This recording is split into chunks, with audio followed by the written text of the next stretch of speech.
Hello everyone. Welcome to Mr. Midnight True Crime Stories. I am here to help you today. I know you use this video to fall asleep. So before that, like the video and subscribe to the channel. Also, where are you from and what time are you watching? Now get comfortable and relax. Go ahead and pull that blanket just a little higher. Find the cool side of your pillow, the one that always feels like a small mercy at the end of a long day. If you have a glass of water nearby, take a slow sip. Let your shoulders drop. Let your jaw unclench. You are exactly where you are supposed to be right now, and there is nowhere else you need to go tonight. This story is going to come to you slowly. That is a promise. There is no rush here, no sudden loud moment, no reason to tense your body or hold your breath. We are going to walk through this together, one quiet step at a time, as if we are moving through a house where all the clocks have stopped. You are safe. The door is locked. The night is soft around you. And by the time this story finds its end, your eyes may already be closed. Tonight, we are going back to the cold, humming, restless city of Chicago. Back to an era when the streets were still cobblestone in places, when horses pulled milk wagons before sunrise, when the smell of coal fires drifted from chimneys and settled low in the winter air like a gray shawl over the rooftops. It is the year 1904. The century is still young and full of strange promises. The world is changing faster than most people can understand, and in that change, in that beautiful and disorienting forward motion, there are spaces where things can go terribly wrong. There is a man walking through those spaces. He knows them well. He has been walking through them for years. His name, at least for now, is Johan Hawk. Though by the time you finish this story, you will know that name was only one of many he wore. He was a man made entirely of borrowed identities, the way a magician is made of misdirection. He was ordinary looking. That is the first and most important thing to understand. He did not look like a man who had left a trail of graves behind him. He looked like someone's neighbor, someone's uncle, someone you might nod to on the street without thinking twice. He had a round face and a tidy mustache, the kind men wore in that era to signal respectability. His hands were soft. His voice was warm. He spoke with a gentle German accent that certain women, lonely women, tired women, women who had buried husbands and now sat alone in quiet parlors with nothing but the ticking of a clock for company, found deeply comforting. He knew that. He counted on it. And before we go any further into the darkness of what Johan Hawk did, let us sit for a moment with the women he chose. Because that is where this story truly lives. Not in the courtrooms or the newspaper headlines. Not in the chemistry of poison or the cold arithmetic of money stolen, but in the lives of the women who met him and believed him and trusted him at a moment in their lives when they were most in need of someone trustworthy. They deserve to be seen. They deserve to be understood. Not as victims first, but as human beings first. Women with histories and laughter and favorite recipes and opinions about the weather. Women who had loved and grieved and decided, with real courage, to try again. That courage was the thing he preyed upon. Let us never forget that. Johan Hawk was born in 1860 in the city of Strasbourg, in the German region of Alsace-Lorraine, a place of complicated borders and complicated identity, a land that had been traded back and forth between France and Germany like a card in a game neither side fully won. It was a place where people learned early that the ground beneath you could shift without warning, where you held your sense of self close because the world outside might rearrange itself overnight. Whether this shaped him in some foundational way, nobody can say for certain. What we know is that he was born into a religious household. His father was a minister. Two of his brothers entered the ministry as well. There was a path set before him, a clear and narrow and respectable path, the kind that leads a young man toward Sunday sermons and pastoral visits and a life of modest but genuine service. He walked away from that path, or perhaps more precisely, he never stepped onto it at all. Something in him resisted the constraints of that life. Or perhaps something in him simply recognized, with the cold clarity of a born opportunist, that there was more money to be made from faith than by practicing it. That is speculation, of course. We cannot know what moved behind his eyes in those early years.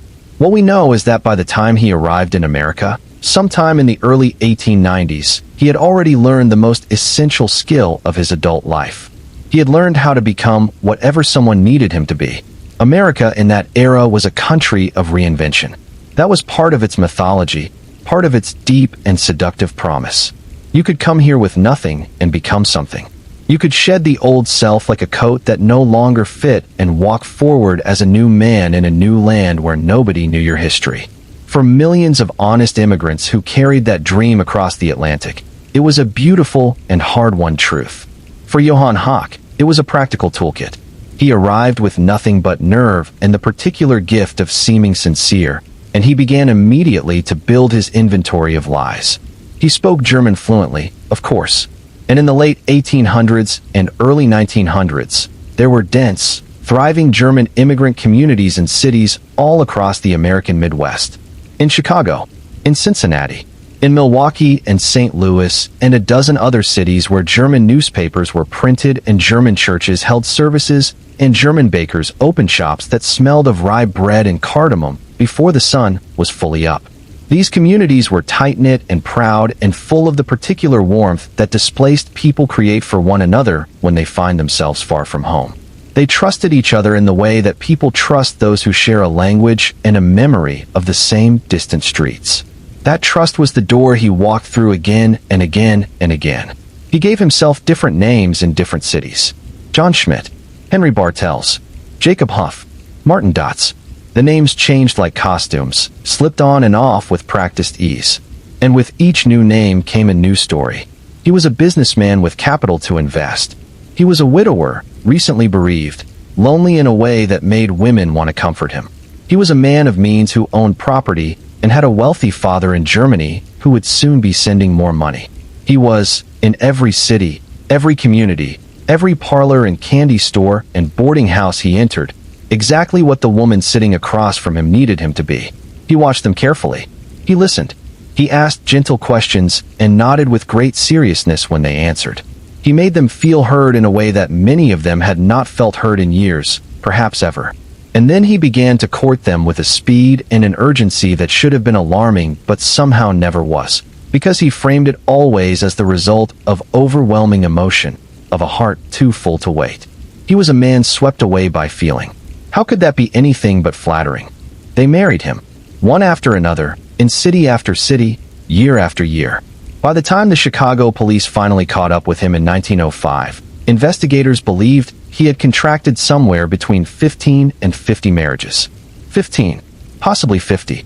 The range alone is staggering, a testament to how thoroughly he had learned to move between worlds, leaving no clear trail, taking full advantage of a legal system that had no centralized records, no national databases, no way of connecting a man named Henry Bartels in Cincinnati to a man named John Schmidt in Milwaukee to a man named Johan Hawk in Chicago, and the women who married him.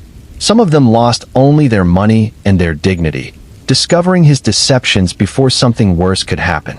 Some of them lost everything. Let us take a breath here. A slow one. In through the nose and out through the mouth. Because what comes next, what happened in Chicago in the winter of 1904, is the story that finally unraveled him. And it begins, as so many of his stories began, with a small advertisement in a German-language newspaper. The Chicago Abendpost was a respected institution in the city's German community. It carried news from the old country alongside local stories, announcements, obituaries, and yes, in the back pages, the quiet, desperate columns of personal advertisements. Men seeking women, women seeking companionship, the lonely hearts of a city that could be brutally isolating if you did not have family or community to anchor you. These advertisements were common and generally harmless, a practical response to the reality of urban life in an era before the telephone was ubiquitous and long before anyone could imagine a world where you might meet someone through a glowing rectangle you carried in your pocket. The advertisement that appeared in the Abendpost sometime in late 1904 was brief and somewhat unremarkable on its face. It read, more or less, that a German man of means, a man who owned his own home and had no encumbrances, wished to make the acquaintance of a widow without children, with the goal of matrimony. It was dignified. It was precise. It specified exactly what he was looking for, which is to say it specified exactly the kind of woman he could most easily exploit. A widow, no children, meaning no protective family members likely to ask difficult questions, meaning a woman who had already navigated the grief of losing a husband and had survived it, and was perhaps trying, quietly, and with some vulnerability, to rebuild a life that had been interrupted by death. Several women responded to that advertisement. One of them was Marie Walker, and her story is where the real telling begins. But before we go there, we need to understand the city she lived in, the world she moved through, the specific texture of her daily life, because she was not an abstraction. She was not a cautionary tale waiting to be told.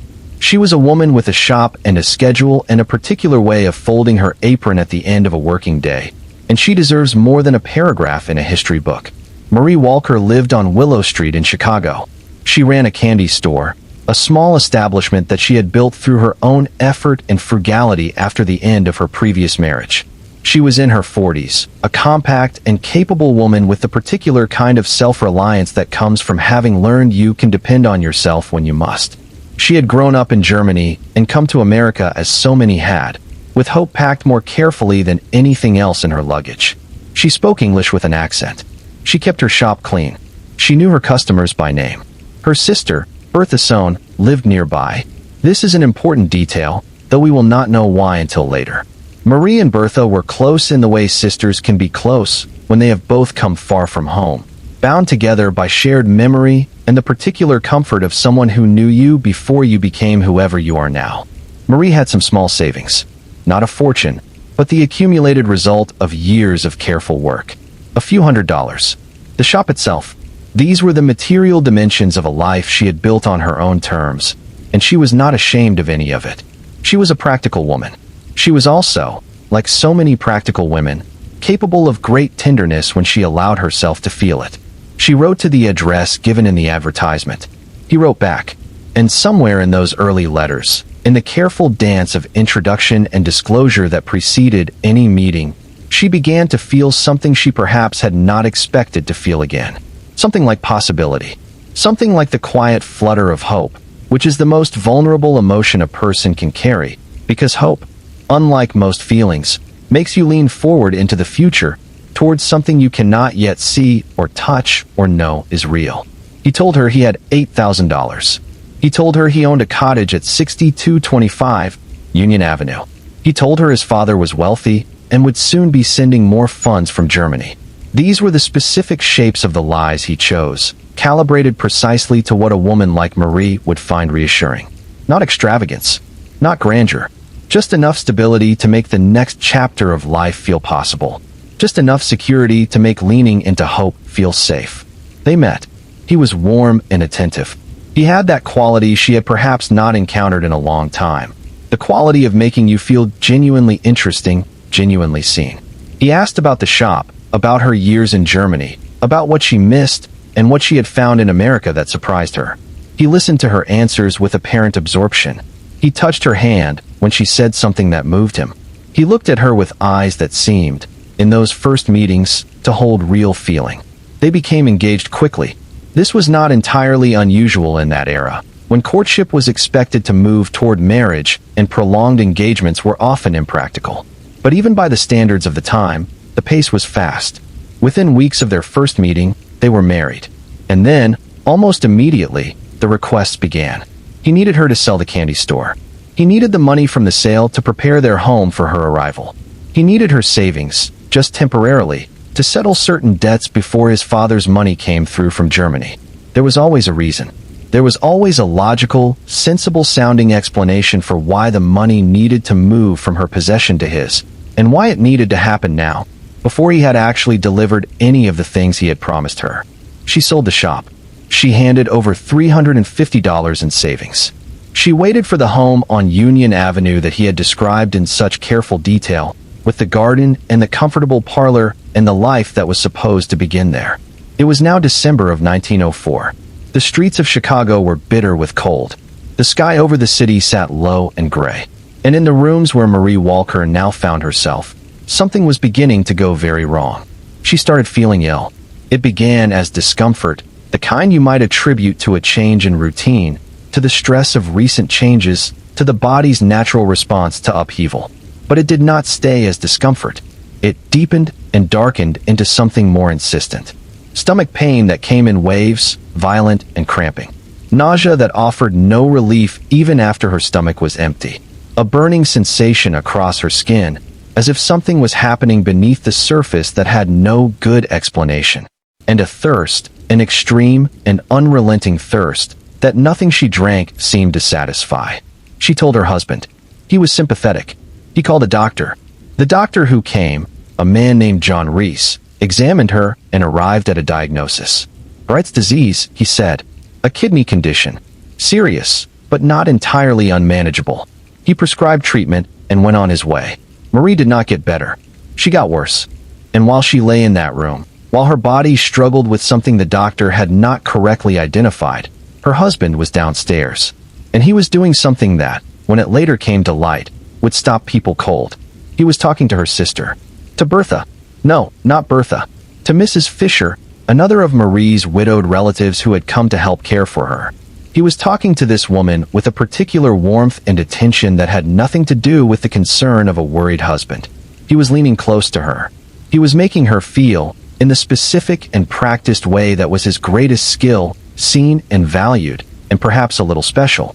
At one point, he said to Mrs. Fisher, his voice low and intimate, words that she would later repeat to investigators with a kind of horrified disbelief. He said to her, "If I had only met you for weeks sooner." His wife was sick in the room upstairs. She was burning with something the doctor had not named correctly. She was thirsty in a way that nothing could satisfy. And the man who had promised to love and protect her was downstairs, laying the groundwork for what came next. Marie Walker died on January 12, 1905. She had been married to Johan Hawk for less than 2 months. And within moments of her death, before the body was even prepared for burial, before the grief had had a single moment to settle, Johan Hawk proposed to Mrs. Fisher. "If you are still awake, let that land for just a moment." His wife had just died. The warmth had not yet left the body, and he was already proposing marriage to the woman who had come to help care for her. Mrs. Fisher, stunned and perhaps more susceptible than she would have liked to be to a man who had just spent weeks making her feel special, did not immediately refuse. And 3 days after Marie Walker's funeral, 3 days, they married in secret in the nearby city of Joliet. He asked Mrs. Fisher for $1,000 to settle some pressing business matters. She withdrew $750 from her account. She handed it to him. She was now, in the same way Marie had been, in the process of being drained of everything she had. But something intervened, and that something was a sister who would not stay quiet. We will get there. But first, rest for just a moment. Let your breathing slow. The story is not going anywhere. You are safe in your bed, and the walls of your room are solid, and outside your window the world is continuing its slow and ordinary turning. Take a breath, and when you are ready, we will continue together. Bertha Sohn had watched all of this unfold with the particular alertness of a woman who loves her sister and who had perhaps never fully trusted the man that sister had married.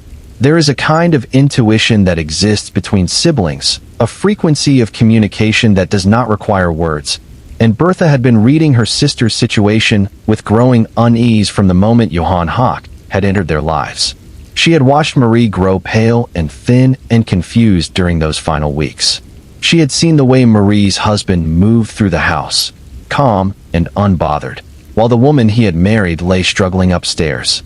And she had noticed, with the cold precision of grief, how quickly his attention had moved from her dying sister to the other women in the room.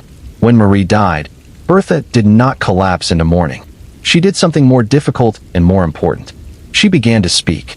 She told people what she had observed. She said, plainly and with the kind of steadiness that comes from being absolutely certain of what you know, that Johan Hawk had poisoned her sister, that the illness had come on too suddenly and too violently, that the man had behaved in ways that no husband in the grip of genuine grief would ever behave, that something was wrong, deeply wrong, and that she was not going to allow it to pass unquestioned. The Chicago police at this time were not entirely unaccustomed to suspicious deaths. Chicago in the early 20th century was a city of enormous complexity, densely populated and rapidly changing, with all the chaos and possibility that entails. Violent crime was common. Domestic violence was largely invisible, treated as a private matter between husbands and wives rather than a public concern. And poisoning, in particular, was notoriously difficult to detect in an era before sophisticated forensic chemistry was widely available. Doctors made mistakes. Diagnoses were imperfect. People died of kidney disease and stomach ailments and a dozen other conditions that could, if you knew what to look for, mask the presence of something introduced deliberately. But Bertha was persistent, and her accusations had enough specific detail, enough raw credibility, that the authorities agreed to take the next step. They ordered the exhumation of Marie Walker's body. The word exhumation carries its own weight, does it not? There is something in it that feels like a final indignity. The body pulled back from the earth before it has had a chance to return to it, subjected once more to the scrutiny and procedures of the living. But it is also, in cases like this, a form of justice. A way of letting the dead speak when no one listened closely enough while they were alive. The grave was opened in the frozen Chicago soil.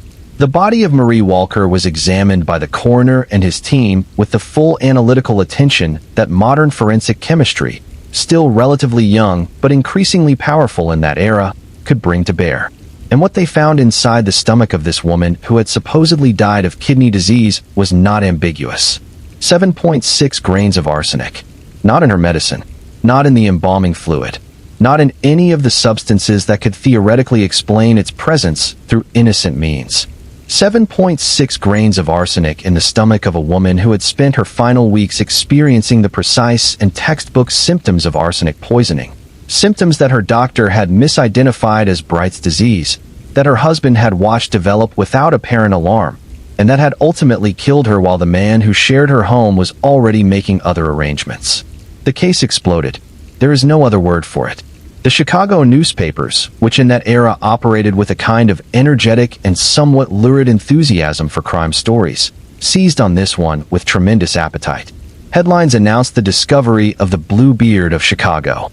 The name came from the old French fairy tale, the story of the nobleman who murdered his wives and hid their bodies in a locked room. A story so old and so persistent that it had become embedded in the cultural vocabulary as shorthand for a particular kind of domestic evil. The name fit Johan Hawk with uncomfortable precision, and it stuck. But Johan Hawk was already gone. He had disappeared from the house almost immediately after Mrs. Fisher's sister Bertha had begun making her accusations. He had that particular animal instinct of the long-practiced predator, the ability to sense when the environment was becoming dangerous and to move before the danger fully materialized. He packed whatever he needed. He took whatever money he had extracted from Mrs. Fisher, and he vanished from Chicago as completely as if the city had swallowed him. The police published his photograph. This was itself something of a significant step, circulating the image of a wanted man through newspapers and police bulletins in a time before electronic communication made such things instantaneous. His face, that ordinary round face with its tidy mustache and its expression of mild respectability, appeared in papers across the country. Citizens were asked to come forward if they recognized him.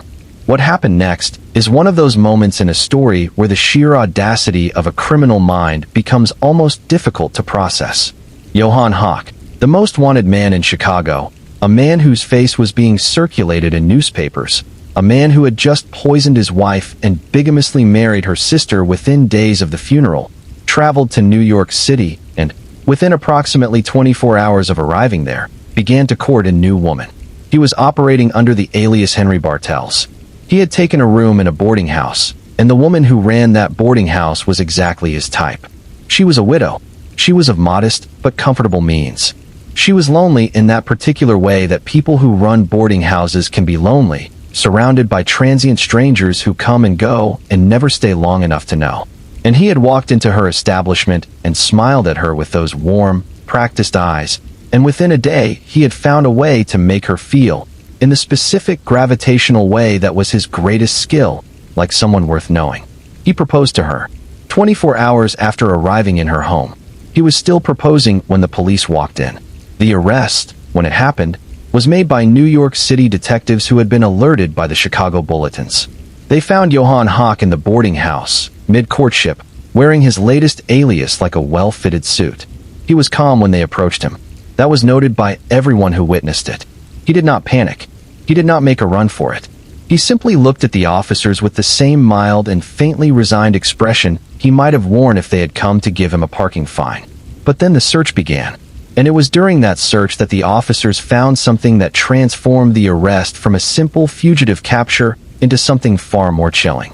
In his fountain pen, the elegant writing instrument that any respectable man of that era might carry, they found arsenic. 58 grains of arsenic, concealed inside the hollow of the pen. 58 grains. To give you some sense of the scale, 7.5 grains of arsenic had been sufficient to kill Marie Walker. He was carrying, in his pocket, enough poison to kill 7 more women. He offered several explanations for this, none of which held together under examination. First, he said it was tooth powder, a claim that collapsed immediately when the substance was tested. Then he said it was for his own use, that he had been contemplating suicide and had carried it for that purpose. This explanation also collapsed when investigators traced the purchase of the arsenic and found that the store he mentioned had no record of selling it to him. The most straightforward explanation, the one that nobody wanted to say out loud but that everyone was thinking, was that the arsenic in the fountain pen was his supply for the next wife. That he had been, at the moment of his arrest, mid-process. That the woman in the boarding house, the one he had proposed to within 24 hours of walking through her door, had been scheduled to become the next entry in a catalog of deaths that stretched back years. She had been saved by a bulletin board photograph and the watchfulness of New York City police.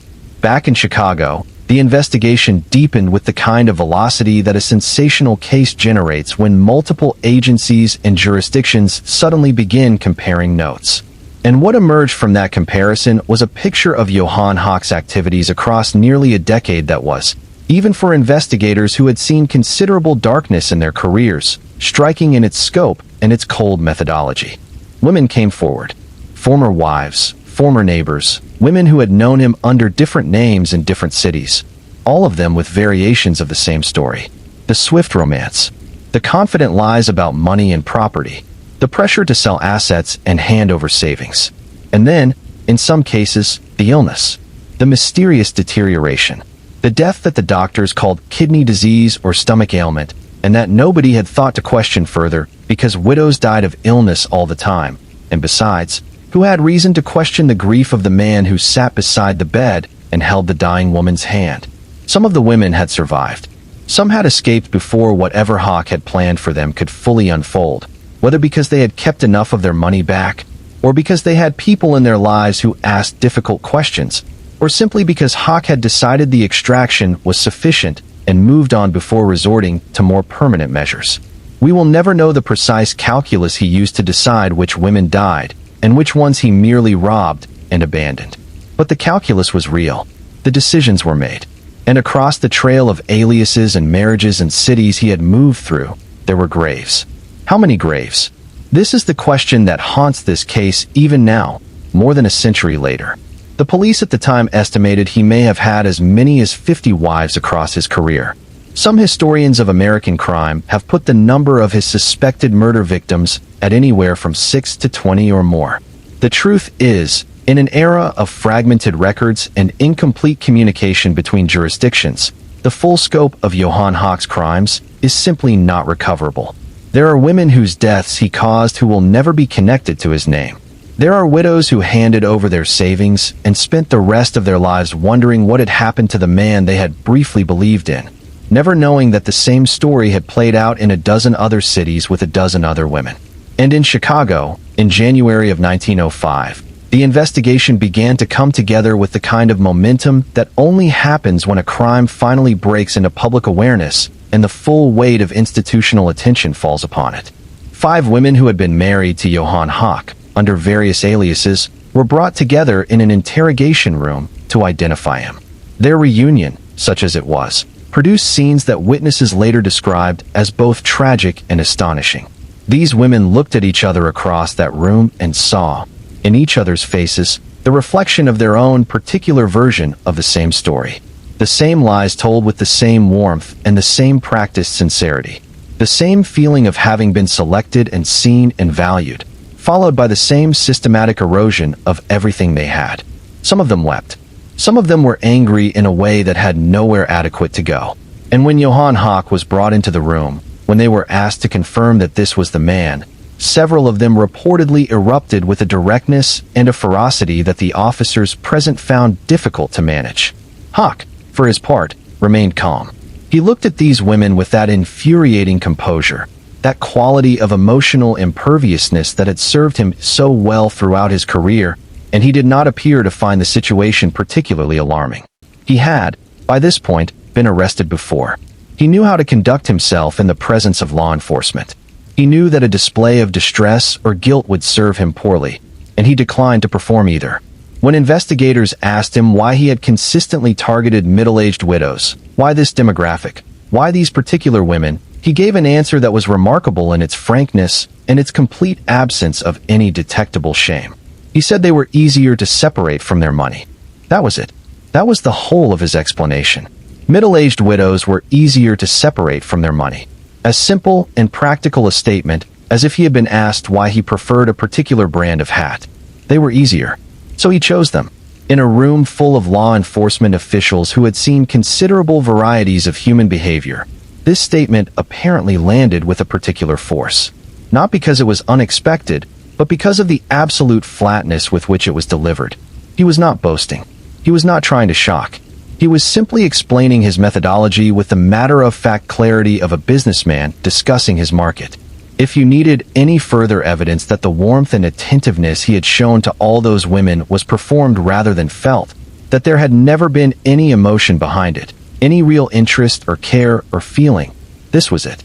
They had been, to Johan Hawk, not human beings but opportunities, vehicles for money, problems to be managed and then resolved. And the resolution, when other methods failed, was arsenic in a fountain pen. The trial that followed his arrest was one of the more closely watched criminal proceedings in Chicago in that era. The city was, by 1905, no stranger to sensational trials. It had produced more than its share of remarkable criminal cases, and its newspapers were fully prepared to cover this one with the level of detail and drama that their readers had come to expect. Johan Hawk did not disappoint as a subject.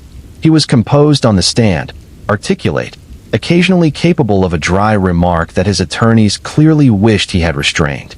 He maintained, throughout the proceedings, the same quality of mild and faintly bemused detachment that had characterized his behavior since his arrest, as if the whole proceeding were slightly beneath him. The evidence against him, centered primarily on the arsenic found in Marie Walker's body, was substantial. The toxicological analysis was clear and well presented. The testimony of the examiners and the coroner was detailed and credible. And the pattern evidence, the accumulation of testimony from former wives and associates about his habits and methods, and the suspicious deaths and disappearances that followed his marriages, painted a portrait that left very little ambiguity about the kind of man the jury was being asked to evaluate. The verdict came on May 19, 1905. Guilty. He appealed. This is worth noting, because it tells you something about the confidence he maintained even after conviction. He appealed the verdict through the Illinois court system, and his appeals were funded in part by a woman named Miss Cora Wilson, who appears in this story as a figure of some puzzlement. She was not a former wife. She was apparently a woman who had become convinced, for reasons that are not entirely clear from the historical record, that Johan Hawk had been wrongly convicted, or at least that he deserved legal representation and a fair examination of the evidence against him. Whether she understood his full history is uncertain. Whether she was herself another instance of his ability to inspire loyalty in women who might have been expected to know better, we cannot say. The appeals failed. The Illinois Supreme Court upheld the conviction. Every legal avenue was exhausted. On February 23, 1906, Johan Hawk was executed. He went to his death with the same equanimity that had characterized everything else. No confession, no accounting for the full scope of what he had done. No list of names or cities or women who deserved to be found and acknowledged. No remorse of any kind that was visible to the people present. He simply ceased to be, with the same quiet efficiency with which he had moved through the world, taking what he needed and leaving behind only questions. Let the questions sit with you for a moment now, gently, the way questions do when you are lying in the dark and the night has gotten very quiet. How many women, really? How many graves across how many cities carry the name of someone who had believed in him and been made to pay for it with everything she had? How many doctors wrote kidney disease on a certificate and moved on to the next patient, never suspecting that the illness they had misnamed had been delivered by a man with a calm face and a warm German accent? How many women had survived him, had escaped with only their savings gone and their trust broken, and spent the rest of their lives unable to fully explain to anyone who asked what had happened to them in that particular chapter. These are not questions with clean answers. They are the kind of questions that history leaves open like windows in an empty house, letting in whatever weather there is. And they are important not because they lead anywhere conclusive, but because they keep the reality of these women in view, in the conversation where it belongs. Before we close this part of the story, take a moment just for Marie Walker, for the woman with the candy store on Willow Street who had built a careful and dignified life, who had allowed herself to hope, who had sold her shop and handed over her savings and believed, as honestly and fully as anyone has ever believed anything, that a new chapter was beginning. She deserved better than what she got. She deserved someone who meant the things he said to her.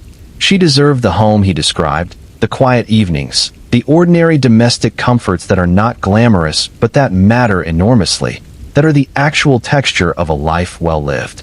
She got Arsenic instead, but she also got Bertha, her sister, who would not stay quiet, who pushed and accused and made enough noise to bring the full weight of the coroner's office down on that grave and let the truth come out of the frozen earth. If Bertha Sohn had said nothing, if she had folded into grief and let it go, Johan Hawk might have gone on for years more. More cities, more aliases, more women who trusted him and died or were robbed and abandoned and never received any accounting at all. We honor both of them. Marie, for the life she built and the hope she allowed herself, which was an act of courage. And Bertha, for the courage of a different kind, the courage that speaks when speaking is difficult and costly, and there is no guarantee anyone will listen. If you are still awake, I want you to know that you have just spent this time honoring them too, simply by listening, by allowing their story to matter to you. That is not a small thing.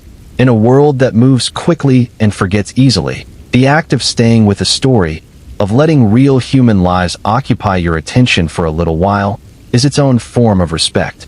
And now, let your breathing slow again. Let your body settle deeper into whatever softness is holding you. The night is still gentle outside your window. The story will continue, but you have all the time in the world. Rest for a moment if you need to. We are in no hurry here. Now let us go back further. Let us go back to before Marie Walker, before Chicago, before the advertisement in the Abend Post, and the candy store, and the arsenic in the stomach. Let us go back to the years when Johan Hawk was still learning his trade, still refining the particular set of skills that would eventually make him, in the estimation of law enforcement and the press of the early 1900s, one of the most prolific marriage fraudsters and suspected serial killers that America had yet produced. Because he did not arrive in America fully formed as the monster the newspapers later described. No one does. There is always a beginning. Always a period of first experiments and small steps. Always the moment when a person discovers that a particular behavior works, that the world responds to it in ways that reward the person doing it, and that the rewards are significant enough to try it again. Understanding that beginning does not mean excusing what followed. It means giving the story its proper shape, its full depth, its honest accounting of how one person's particular combination of traits and circumstances and choices led to where it ultimately led. Johan Hawk arrived in America in the early 1890s. He was in his early 30s. He spoke English with enough competence to navigate daily life. But his German was, of course, effortless and warm, and it was in German communities that he first found his footing.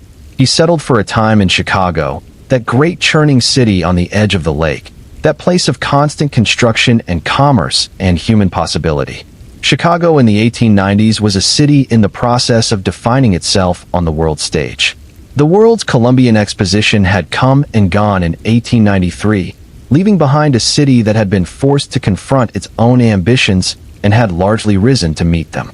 The white city of the fair had been dismantled, but the pride remained, and with it a particular civic energy that attracted people from all over the world who wanted to be part of something large. The German community in Chicago was one of the largest and most established immigrant communities in the city. Germans had been coming to the American Midwest since the mid-1800s, and by the time Hawk arrived, there were neighborhoods where you could spend an entire day speaking nothing but German. There were German newspapers, German churches, German social clubs, German mutual aid societies. It was a community that had worked very hard to establish itself, to earn respectability and security in a new country. And that community feeling, that mutual trust and recognition, was something that Hawk understood with the instinct of a predator who has identified the specific vulnerability of his environment. He knew that in a tight-knit immigrant community, a man who shared the language and the culture and certain surface markers of respectability would be trusted more quickly than a stranger. He knew that the women of these communities, particularly the widows, particularly those who had buried German immigrant husbands and found themselves navigating American life alone, would respond to the particular comfort of a man who reminded them of home, who knew the same songs, who perhaps had grown up near the same region, who ordered the same foods and understood the same unspoken codes of social behavior. He began to use this, and he was very good at it. His early movements are difficult to trace with precision because he had already begun using aliases by this point, and the fragmented nature of record-keeping in that era means that many of his early relationships and marriages left only partial traces, scattered across court documents, church records, and local newspaper archives in cities that had no particular reason to coordinate their information with each other. What historians have been able to piece together from these fragments suggests that by the mid-1890s, Hawk had already contracted multiple marriages and left behind a pattern of abandoned or mysteriously ill wives that, had anyone been looking carefully, would have been deeply alarming. There is the case of Martha Steinbucher, which comes up early in any accounting of his activities. The specific details of this relationship are somewhat murky, but what is known is that she died, and that before she died, she made statements suggesting she believed she had been poisoned. These statements were not taken with sufficient seriousness at the time. A dying woman accusing her husband of poisoning her was, in that era, the kind of claim that could easily be dismissed as delirium, as the confused utterances of a mind clouded by illness and fever, as the product of whatever the doctor had prescribed to make the dying comfortable. The claim was noted and set aside. Hawk moved on. There is Mary Rankin. There is Martha Hertzfield. There is Barbara Brossard, from whom he extracted her life savings before she disappeared from the record in the manner that suggests someone whose story was not considered worth pursuing. There is Clara Bartle, who died within months of marrying him. There is Julia Dose. There is Lena Hawk, who died in weeks. Each of these women appears in the reconstructed history of his activities as a name and a few sparse facts. The brevity of their entries a measure of how little attention was paid to them in their time, how thoroughly the lives of middle-aged immigrant widows could unfold and conclude without leaving much of a mark on the official record. This is not an accident.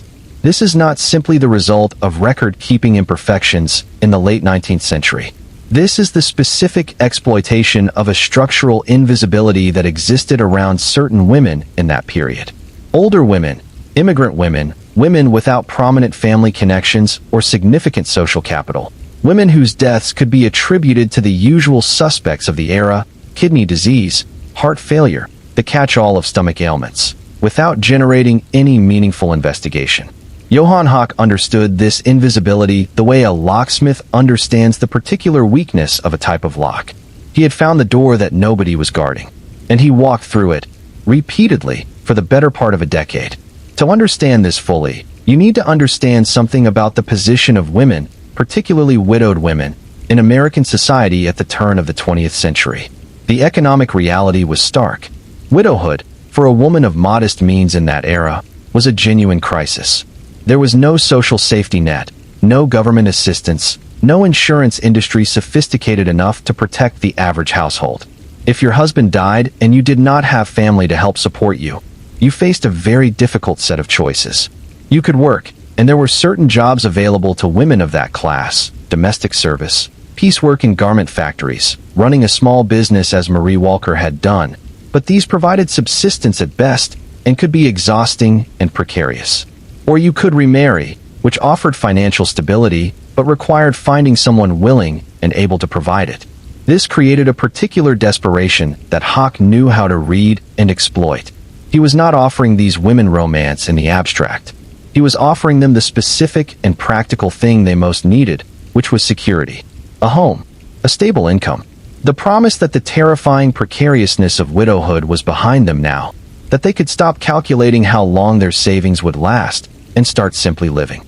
He packaged this offer in the language of attraction and affection, which made it both more believable and more appealing than a purely transactional proposal would have been.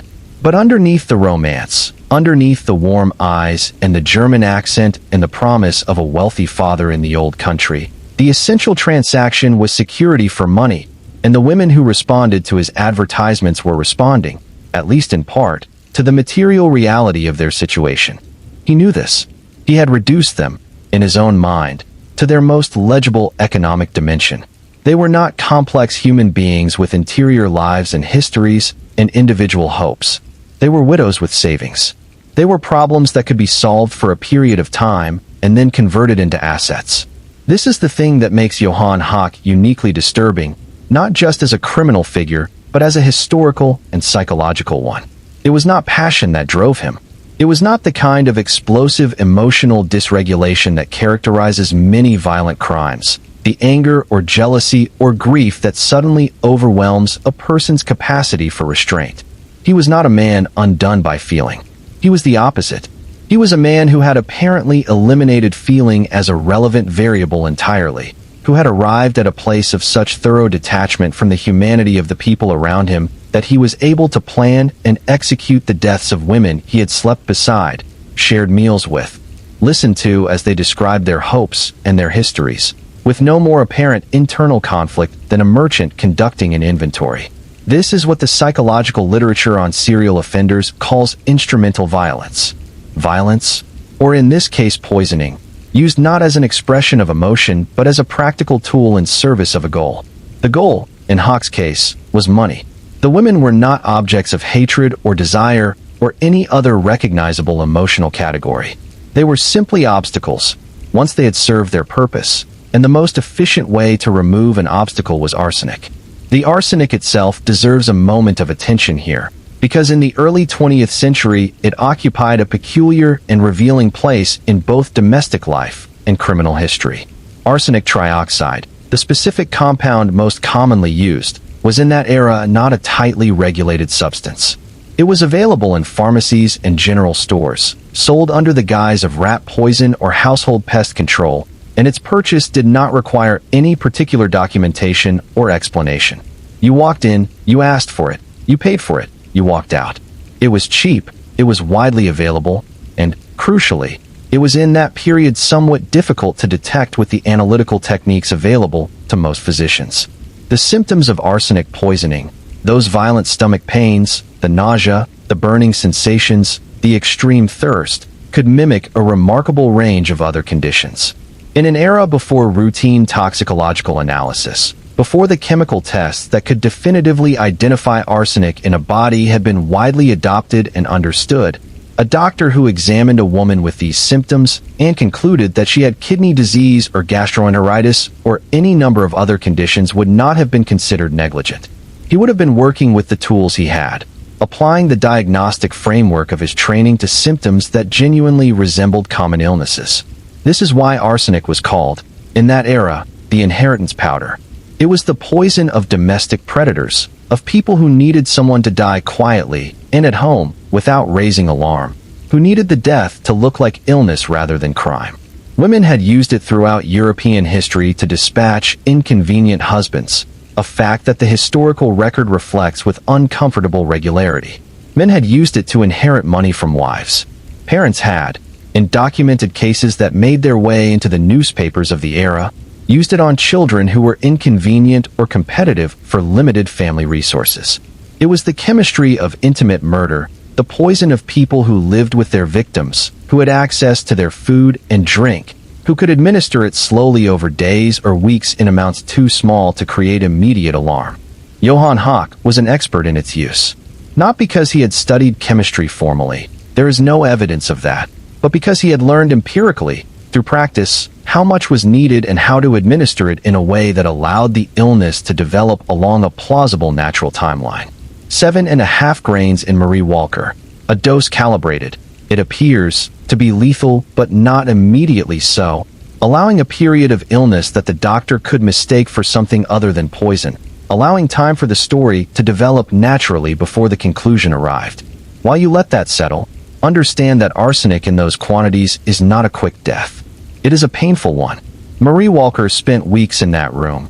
burning and vomiting and thirsty in a way that nothing satisfied, while the man she had married sat downstairs and laid the groundwork for what came next. She did not know what was happening to her. She trusted the doctor's diagnosis. She trusted the man who came upstairs to sit with her and hold her hand with an expression of concern on his face. She had no framework for understanding that the illness was not random, not a cruelty of fate, but the deliberate and premeditated work of the person she had chosen to build her life with. That particular isolation, the isolation of not knowing, adds a layer of cruelty to what he did that is hard to sit with. She was not just dying. She was dying in confusion, in trust, in the specific vulnerability of a person who believes they are cared for while something unspeakable is being done to them. And while she died in that confusion, Hawk was already thinking about what came next.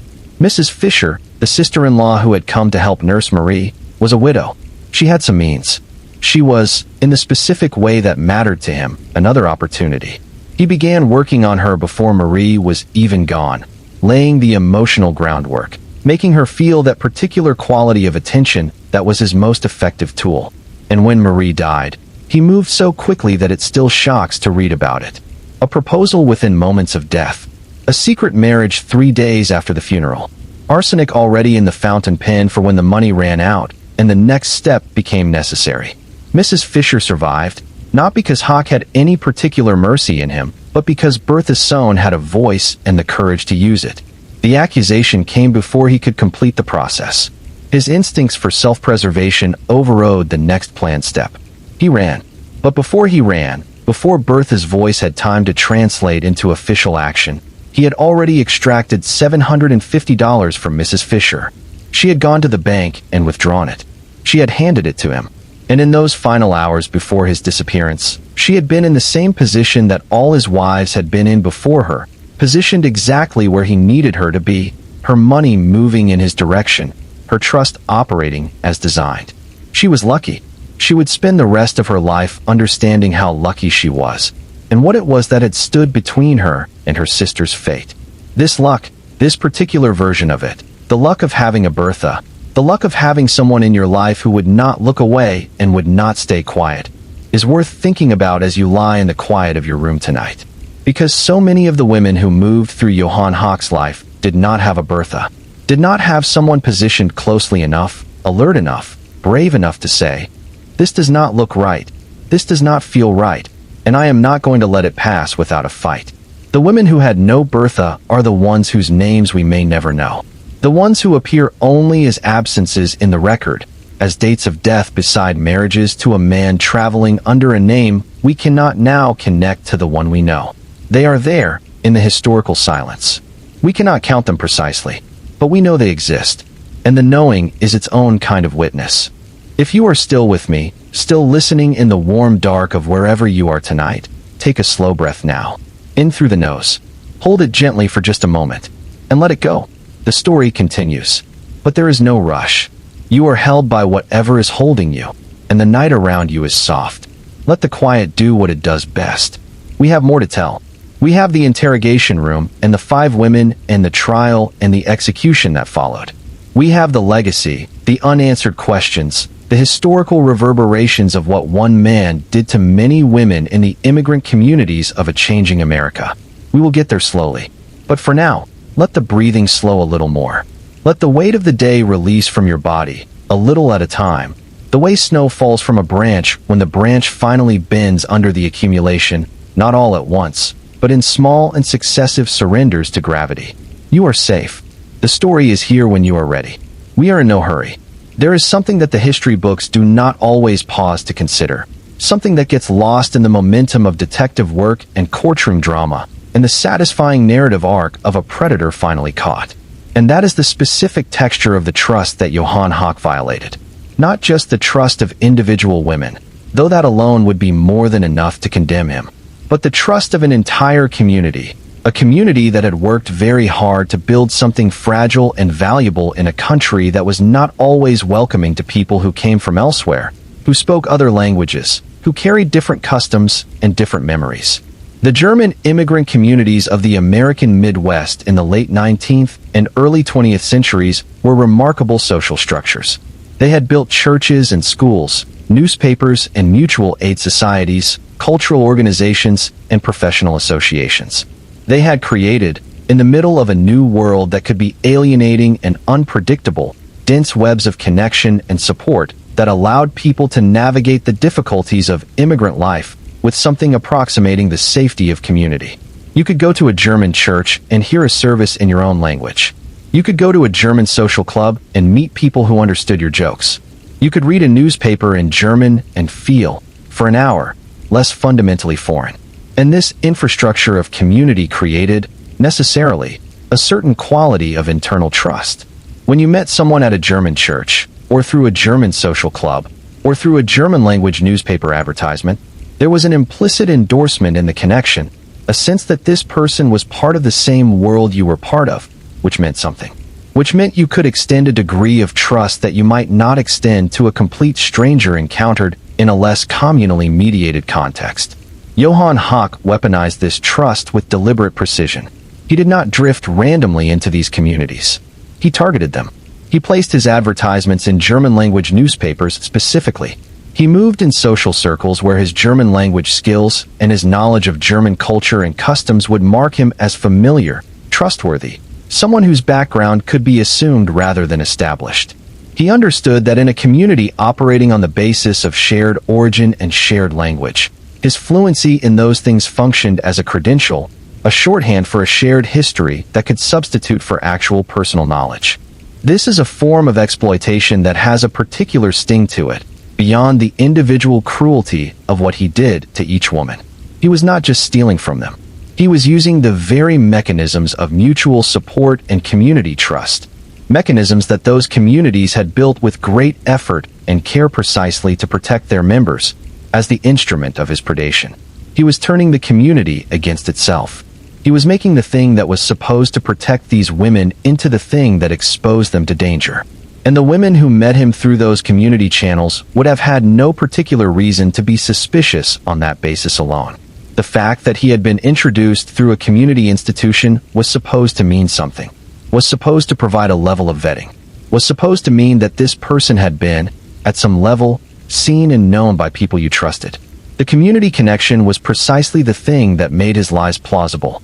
Let us spend some time now with some of the earlier women in his trail, the ones who came before Marie Walker, the ones whose names appeared in the reconstructed timeline of his activities as the investigators in Chicago began to piece together the full scope of what they were dealing with. These women are less documented than Marie, their stories filtered through second-hand accounts and incomplete records, but they deserve to be named and their stories, such as we know them, deserve to be told. Barbara Brossart was a woman who appears in the record in connection with Johan Hawk sometime in the mid to late 1890s. She had savings. She had accumulated them carefully over years of work, the kind of patient and disciplined saving that requires real sacrifice in the day-to-day. She was, by all accounts, a practical and capable woman who had survived difficulties and built a small but meaningful financial cushion for herself. She met Hawk, or a man presenting himself under one of his aliases, through what appears to have been a community connection. The courtship was swift. The marriage followed quickly. And then, in the pattern that recurred across his entire career, her savings were gone. Whether Hawk merely robbed Barbara Brossart and abandoned her, or whether something worse happened, is not entirely clear from the available record. What is clear is that after the marriage and the extraction of her savings, she disappears from the trail in the way that suggests a story that was never fully told. She may have survived him, impoverished and humiliated, another woman who had been reduced to a cautionary tale that nobody at the time recognized as part of a pattern. Or she may not have survived. The historical record does not resolve this, and the uncertainty is itself a kind of testimony. Clara Bartle. She died within months of marrying him. The cause of death in the record is listed as something consistent with natural causes, one of those vague categories that served as a catch-all in an era when autopsies were not routine and the death of a middle-aged woman from apparent illness generated little systematic inquiry. She had been healthy before the marriage. The decline, when it came, was rapid. Those who knew her noted that the symptoms were severe and seemed inconsistent with the illness her doctor had diagnosed. But these observations were made in passing, mentioned in conversation, never translated into the kind of official scrutiny that would have required examining the body for what was actually there. She is a ghost in this story, a name attached to a timeline attached to a man who moved on without apparent difficulty. She had probably believed, the way so many of these women had believed, that she was entering a new chapter. She had probably had small specific hopes, the particular and modest ones that people who have been through difficulty allow themselves. She had been wrong in the way that only the most thorough betrayal makes you wrong about the most fundamental thing. Johan Hawk. The fact that she shared his name tells you that at some point he married her with sufficient formality to give her that surname. She died in weeks. Weeks. The brevity of the timeline is stunning even in this context, where the timelines are generally brief. She was married and widowed, if she had any family who thought of it in those terms, in the space of what might be a single month. She had no time to settle into the marriage, no time to discover his lies and begin to question them, no time to consult a Bertha or anyone else who might have seen what was happening clearly enough to intervene. She was simply gone. These women, and the others like them whose names do not appear in any available record because they were never connected to Hawk, or because their deaths were attributed to natural causes without sufficient investigation, represent the full weight of what this man did. Not just the individual tragedies, which would be terrible enough, but the accumulated evidence of a systematic predation that operated for nearly a decade before anyone stopped it. That duration, that sustained operation across multiple states and multiple aliases, speaks to something important about the systems, or lack of systems, that were supposed to protect people. There was no national database of suspicious deaths. There was no mechanism by which a coroner in Cincinnati could compare notes with a police captain in Milwaukee about deaths that followed a similar pattern. There was no interstate law enforcement cooperation of the kind that, in a later era, would allow investigators to connect cases that happened hundreds of miles apart. Each city's police department operated in relative isolation, dealing with the cases in its own jurisdiction, with no particular capacity or incentive to wonder whether a suspicious death in another city might be connected to a suspicious death in their own. Hawk understood this. It is almost impossible to believe that he did not, at some level, understand the structural invisibility that allowed him to operate. He kept moving. He maintained the aliases with discipline. He chose cities that were close enough together to be accessible, but far enough apart that the newspaper coverage in one would not routinely reach the other. He chose women who were embedded enough in a community to be accessible through those community channels, but not so prominent that their deaths would generate the kind of sustained public attention that might prompt cross-jurisdictional inquiry. He had thought about this, not in the way that strategic planners think, with charts and formal analysis, but in the way that a certain kind of predatory intelligence thinks, through accumulated experience, through the gradual refinement of a system that works, through the instinctive reading and exploitation of the specific vulnerabilities of an environment. And it had worked. For years, it had worked. Let us turn back to Chicago now, to the weeks following the exhumation of Marie Walker and the publication of Hawk's photograph in newspapers across the country. Because in those weeks, something interesting happened. Something that speaks to the peculiar celebrity that attached itself to violent criminals in the popular press of the early 20th century, and to the way that celebrity could complicate justice even as it assisted in the identification and capture of someone who needed to be stopped. The newspapers had given Johan Hawk the name Bluebeard. They had run his photograph alongside breathless accounts of his marriages and the suspected deaths that had followed them. They had published estimates of the number of women he might have married, these estimates ranging from a plausible 15 to an almost certainly inflated 50, in the way that newspaper reporting of that era tended to round up in the direction of drama. And in doing so, they had made him into a kind of figure, a myth, a Victorian bogeyman in a tidy mustache who had walked through the immigrant communities of the Midwest with poison in his fountain pen and charming lies on his lips. This mythologization did certain useful things. It spread his image far enough that New York City police officers recognized him when he arrived there under his alias. It generated a public conversation about the vulnerability of widows, about the use of matrimonial advertisements, about the reliability of the German-language press as a safe venue for personal advertisements. It produced, in other words, Exactly the kind of social awareness that might prevent the next Johan Hawk from operating with the same impunity. But it also did something less useful. It turned Johan Hawk himself into a slightly glamorous figure, a monster of such audacious scope and such brazen consistency that the narrative of his crimes became, despite the genuine horror of what he had done, slightly spectacular. Spectacular in a way that the actual lives of his victims were not. Marie Walker and Barbara Brossart and Clara Bartle and Lena Hawk were not spectacular. They were ordinary. They were living ordinary lives, doing ordinary work, hoping ordinary hopes. And the spectacular story of the man who had deceived and murdered them tended to expand into the space of the telling in a way that left the women themselves slightly compressed. This is a problem that true crime storytelling has wrestled with since the genre began. The tendency for the perpetrator to become the narrative center while the victims, whose lives and deaths are the actual substance of the story, recede into the background.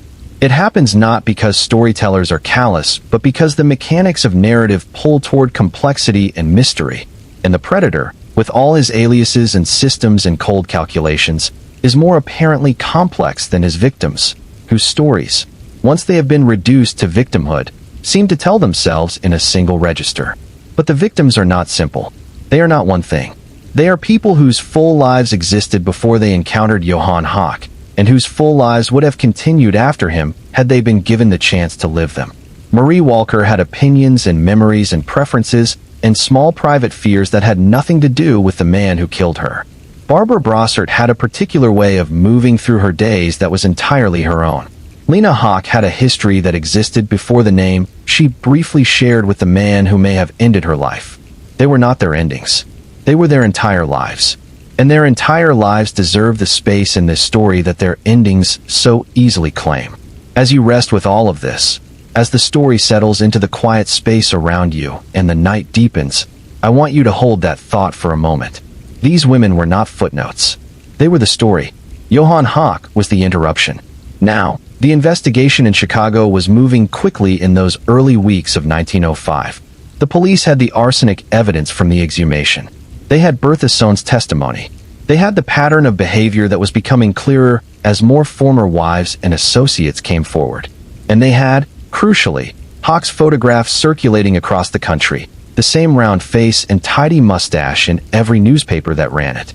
When word came from New York that a man matching the description had been arrested in a boarding house, still in the process of proposing to the owner, with arsenic in his fountain pen, the Chicago investigators began the process of extradition. This process involved the particular complexity of interstate law, of jurisdictional claims, and procedural requirements, and it unfolded over a period of weeks rather than days. During this period, Johan Hawk sat in a New York City jail cell with a composure that various accounts describe as remarkable even by the standards of hardened criminals. He read, he ate, he slept. He conversed with guards and fellow inmates with the same mild sociability he had apparently always carried. He was not a man who raged. He was not a man who paced or wept or descended into the visible distress of guilt. He was, by all contemporary accounts, simply present in the situation with the same equanimity that had characterized all the rest of it, as if the arrest and the jail cell and the looming trial were events happening slightly apart from him rather than to him. This quality of detachment, is one of the more distinctive characteristics noted across the historical accounts of his case. It was noted by police officers who interviewed him, by journalists who were given access to him, by the courtroom observers who watched him during the trial. It was not coldness exactly, or not coldness in the way we usually mean the word. He was not unfriendly or hostile. He engaged with people, answered questions, occasionally offered remarks that were dry or even faintly humorous. But there was a quality beneath all of that of something simply not being there. Some essential human register that most people carry in obvious form. The register of guilt, of consequence, of the weight of other people's lives and deaths, seems simply not to be present in him.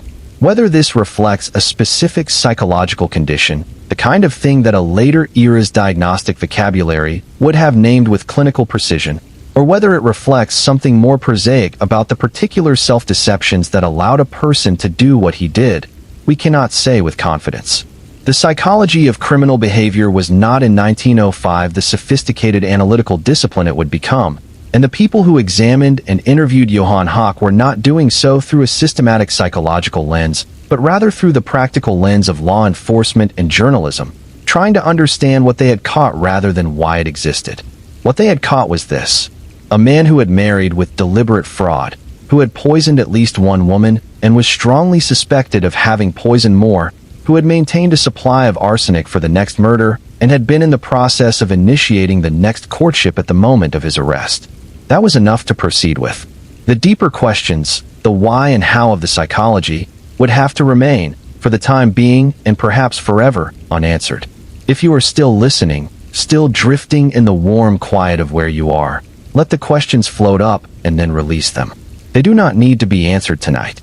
They can simply be held, like objects found on a walk, examined briefly and then set down, their weight acknowledged without being carried. You have been a good and patient listener. You have stayed with this story through its difficult parts and its quiet parts. You have let these women, Marie and Bertha and the ones before them, have some of your attention, which is a form of honor. Let yourself rest now in the knowledge that you have done something real tonight, simply by listening.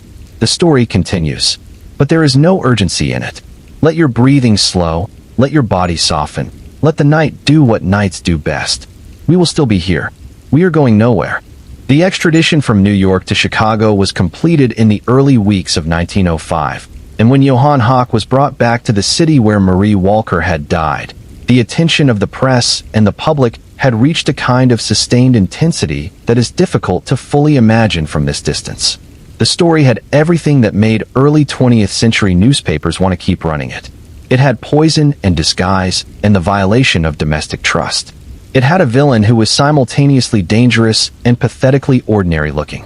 It had victims who generated sympathy, immigrant women who had worked hard and hoped carefully and been destroyed by their own openness to trust.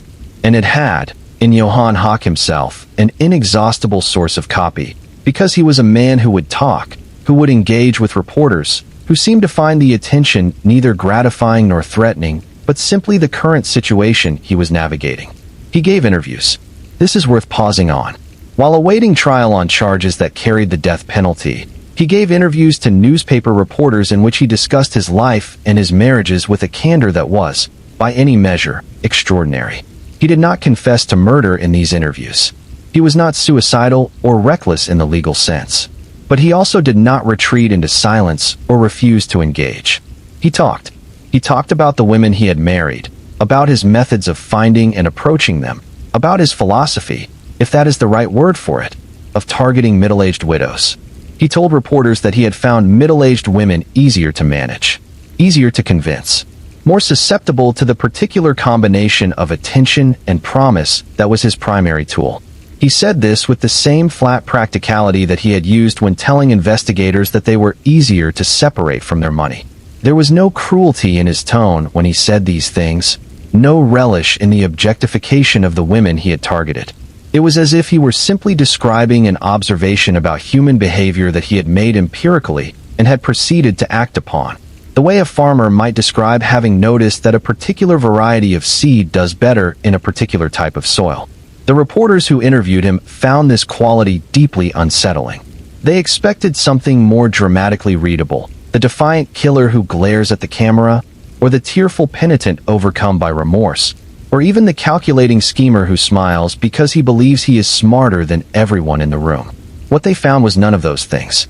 They found a man who was entirely present in the conversation, who answered questions directly, who demonstrated clear intelligence and a functional grasp of his own situation, but who simply did not appear to experience any of the emotional registers that the situation seemed to demand. No guilt, no fear, no pride, just the flat and functional intelligence of a man doing what needed to be done in the current moment. One reporter, whose account was published in a Chicago paper in the spring of 1905, described the experience of interviewing Hawk as follows, paraphrasing rather than quoting. He said it was like talking to a man who had been assembled to resemble a person, but from whom some essential component had been omitted, some piece of the mechanism that was supposed to generate human feeling when confronted with the consequences of human action. He said it was the most disturbing interview he had ever conducted, not because anything threatening was said, but because of the specific quality of nothing that was there behind the eyes. This description would not have surprised the women who had married him, the ones who survived long enough to reflect on it afterward, because what they had experienced, in the aftermath of whatever he had done to them or taken from them, was precisely the retroactive recognition of that nothing. The warmth they had felt from him during the courtship, the sense of being seen and known and valued that he had generated so skillfully, had not been warmth at all. It had been a performance, an extremely sophisticated and calibrated performance, but a performance nonetheless. And understanding that, trying to square it with the memory of how real it had felt, was the particular and enduring damage he left in the lives of the women he had used. The trial began in the spring of 1905 before a packed courtroom in Chicago. The case against Hawk was built primarily around the death of Marie Walker, because her case was the most thoroughly documented and the most recently investigated, and because the forensic evidence of the arsenic in her stomach was clear and specific and difficult to explain away. The prosecution proceeded methodically, presenting the timeline of the marriage, the financial manipulations, the onset of Marie's illness, the doctor's misdiagnosis, the death, and then the exhumation and the definitive discovery of arsenic in quantities consistent with deliberate poisoning. The defense, for its part, was in a genuinely difficult position. The arsenic was real. The quantity was lethal. The symptoms of Marie's illness were consistent with arsenic poisoning and inconsistent with Bright's disease.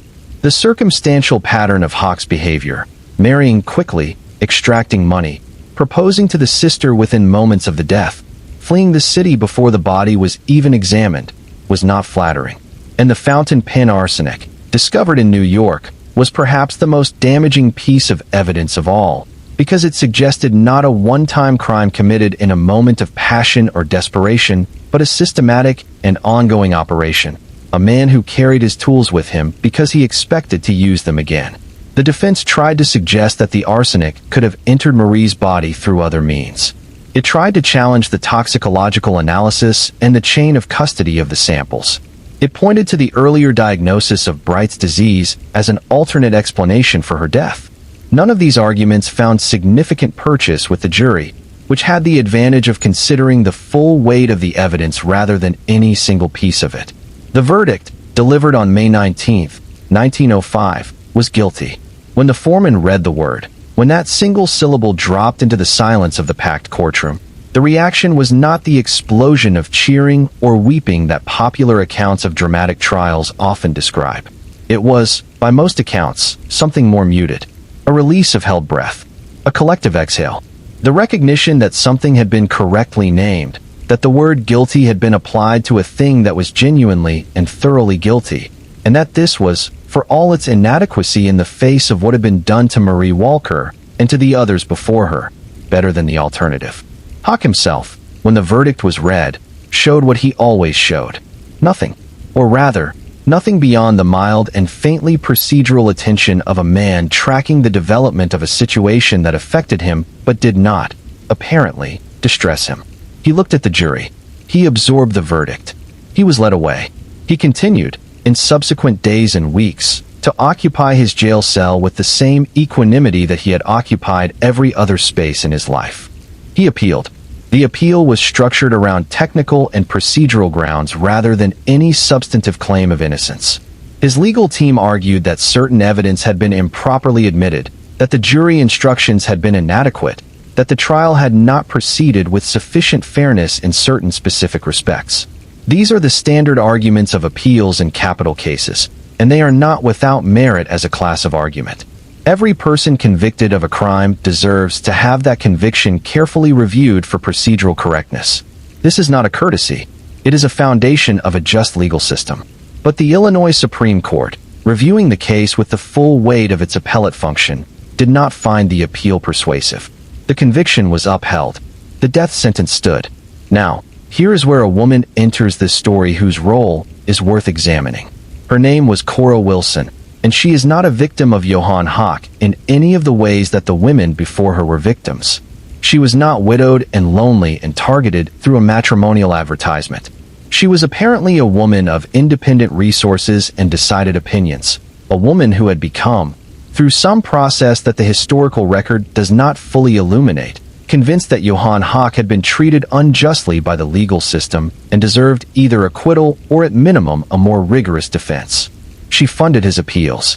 She wrote to him. She visited him in jail. She became, in the parlance of a later era, something approaching an advocate for him, or at least for the proposition that his case warranted further scrutiny. The newspapers, which were watching every dimension of this case with close attention, were predictably fascinated by this development. Here was yet another woman, they pointed out with varying degrees of delicacy, who had come under the spell of Johan Hawk, this time not through a matrimonial advertisement, but through the peculiar magnetism of a convicted murderer whose story had filled the papers for months.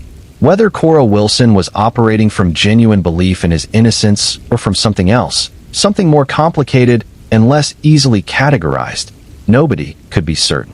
She was not without intelligence, by all accounts, and the idea that she had simply been deceived in the way that his murder victims had been deceived seems difficult to sustain, given that she had access to the full account of his crimes as published in the press. She knew what he had done, or at least what he had been convicted of doing, and she involved herself in his case anyway. There is a category of human behavior that this represents, the attachment to the condemned criminal, the insistence on maintaining a connection to a person whom the rest of society has definitively judged and condemned, that psychologists and criminologists have written about extensively in the century since Hawk's execution. It is not simple. It is not easily explained by any single factor. It involves the particular human capacity for seeing what you want to see in another person, for building an image of someone that resists revision even in the face of substantial evidence that the image is wrong. It involves, sometimes, the desire to be exceptional, to be the one person who sees what others have missed, to have a connection to someone that nobody else has or can understand. It involves, occasionally, something close to genuine compassion, the impulse to extend human recognition to someone who has been categorized as less than human. Whatever drove Cora Wilson, the appeals she funded did not succeed. The conviction held. The sentence held. And on February 23, 1906, Johan Hawk was executed. The execution was conducted in the manner customary for the time and place. He was asked, in the final hours, whether he wished to make any statement about the full extent of his crimes, whether he wished to provide investigators with a list of the women he had married and the women he had harmed. He declined this invitation with the same polite composure that had characterized all of his interactions with the legal system. He made no confession. He named no additional victims. He offered no accounting. He simply prepared for what was coming with the same flat and unbothered attention he had brought to everything else. And then he was gone. And the question of how many women he had killed, which was already a question before his execution, became a question that could never now be fully answered. The investigators who had built the case against him had done their best to reconstruct his trail. They had gathered testimony from former wives and associates. They had connected certain deaths in certain cities to the pattern of behavior they had documented. They had arrived, through careful and painstaking work, at a set of confirmed and suspected victims that represented the most conservative possible accounting of what he had done. 6 women were considered strong murder suspects by the investigators involved in the Chicago case, based on the combination of forensic evidence and pattern behavior. But the investigators themselves acknowledged that the number 6 was almost certainly an underestimate, that the fragmented records and limited interstate communication of the era meant that there were deaths he had caused that had never been formally examined, never been connected to him, never been given even the inadequate justice of public naming. 20 is a number that some crime historians have suggested as a more realistic minimum. Others have said 30. The newspapers, prone to the drama of the largest possible number, held to 50. The truth is that nobody knows, and nobody will ever know. The graves are there, scattered across the Midwest and possibly elsewhere, and in them are women whose deaths were attributed to kidney disease and stomach ailments and the general fragility of middle-aged bodies. And some number of those women were actually victims of a man with a fountain pen full of arsenic who had moved on before anyone thought to ask the right questions. This not knowing is its own kind of suffering. It sits in the record like a wound that did not quite close, like a door that was never fully opened to see what was behind it. And it is worth sitting with, because it points to something important about the conditions that allowed Johan Hawk to operate for as long as he did. It was not just his intelligence or his skill or his specific knowledge of how to use arsenic. It was the structural invisibilities, the lack of communication between jurisdictions, the cultural tendency to underinvest in the lives of certain kinds of women, the medical limitations of an era before routine toxicological screening, the social norms around widowhood that made it both common and somewhat unremarkable. All of these things together created the environment in which he could move. Understanding that is not about excusing him. Nothing excuses him. It is about seeing the full picture clearly, about refusing to let the case be only about the monster and ignoring the context that shaped the monster's opportunities. Because the women he targeted were not randomly vulnerable. They were specifically, structurally vulnerable, in ways that reflected real deficiencies in how society protected people like them. And those deficiencies were not unique to the late 19th century. They have analogs in every era, including the current one. The forms change. The populations at risk change. The specific mechanisms of exploitation change. But the underlying reality, that certain people are more exposed to certain kinds of predation because of who they are and what their social position allows for, does not change. Johan Hawk knew exactly who to target. The question that matters, the one that extends beyond his particular case into the larger world, is whether the rest of us know how to see and protect the people he would have chosen. Let that question settle softly, like a leaf finding its way to still water. It does not demand an answer tonight. It simply asks to be held. And you, in your quiet room with the night soft around you, have been holding this story with care and patience, and something that I think is genuine compassion for the women whose names we have spoken tonight. Marie, Barbara, Clara, Lena, Bertha, who survived and saved. Mrs. Fisher, who barely escaped. The unnamed ones in the cities we cannot trace. You have given them your attention, and that is not a small thing. Breathe now, in and out. Let the weight of it settle without pressing. You are still here, and they are remembered, and the night is gentle, and there is more to this story, but none of it is urgent. Let yourself drift if you are ready to drift. Let the quiet come for you. And now, if you are still with us, if the story has kept you company in the dark and you are still awake and listening, let us go deeper into one particular aspect of this case that does not get enough attention in the standard telling. We have talked about the women. We have talked about the arsenic and the aliases and the pattern that repeated across cities and years. But there is one dimension of this story that speaks very directly to the question of how Johan Hawk was finally stopped, and it has to do with a relatively new technology that was, in the early 1900s, just beginning to transform the landscape of criminal investigation. Photography.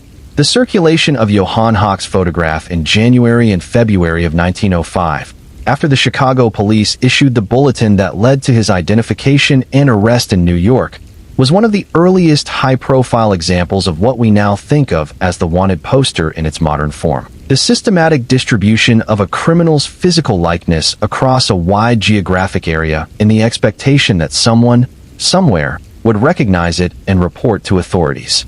This was made possible by the printing technology of the era, which could reproduce photographic images in newspapers with sufficient fidelity that a person who had met Johan Hawk under one of his aliases would be able to look at the newspaper photograph and say with confidence, "That is him." And that is exactly what happened.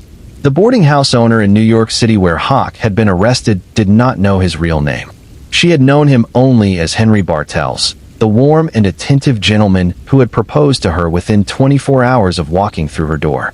But when she saw the photograph in the newspaper, when she looked at that round face and tidy mustache, she recognized the man she had been on the verge of agreeing to marry. And the recognition, the cold and specific shock of understanding that she had nearly made the same mistake that Marie Walker had made, probably saved her life. There is something worth noting in this about the role of the press in the case. The newspaper coverage that had made Johan Hawk into a celebrity criminal, that had run his photograph and called him Bluebeard and estimated the number of his victims at numbers ranging from 15 to 50, was not unmixedly positive in its effects. It generated sensationalism. It turned the deaths of women into entertainment. It sometimes compressed the individuality of the victims into the category of victim in ways that were reductive and unsatisfying. But it also put his face in every parlor in the country that subscribed to a major newspaper. And that, in the end, was what stopped him. There is a lesson in there about the double-edged quality of media attention in criminal cases, about the tension between the legitimate need to inform and protect the public and the tendency toward the exploitative dramatization of suffering that the media industry has never fully resolved and probably never will. But in January of 1905, the newspapers did something genuinely useful. They published a face, and the face was recognized. Let us now turn to something that the investigators in Chicago found particularly significant, which is the question of what exactly Hawk had been planning in New York at the moment of his arrest. We have mentioned the arsenic in the fountain pen. We have mentioned that he had proposed to the boarding house owner within 24 hours of arrival. But let us sit with those two facts together for a moment, because together they tell a specific story that is worth understanding clearly. He arrived in New York as a fugitive. He had fled Chicago with the knowledge that the police were looking for him, that his photograph was being circulated, that the exhumation of Marie Walker's body had produced evidence that connected him definitively to her death. He was a wanted man.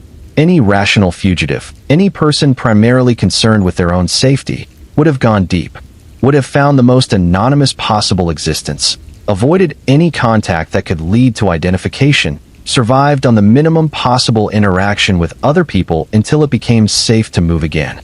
Instead, within 24 hours of arriving in New York, he found a widow and began the process of marrying her. This tells you something. Not about recklessness exactly, though there is an element of that in it. It tells you something about the compulsive quality of what he did, about the degree to which the pattern of finding a widow, charming a widow, marrying a widow, had become so deeply embedded in his psychology and his operations that he could not, even in the most adverse circumstances, simply not do it. Even when the rational calculus was overwhelmingly against it, when every consideration of self-preservation argued for stillness and invisibility, he did it anyway. He needed the money, certainly. A man on the run needs resources. But he had resources, or at least the remains of what he had taken from Mrs. Fisher in Chicago. The financial necessity was real, but probably not so acute that it required action within 24 hours of arriving in a new city. What drove that speed, that immediate and reflexive orientation toward finding a new target, was something beyond simple financial calculation. It was the pattern itself, the compulsion of it, the thing he had done so many times in so many cities that it had become the shape of his existence, the thing he returned to the way a person might return to a particular habit, not because it always serves them well, but because it is the most familiar expression of who they are.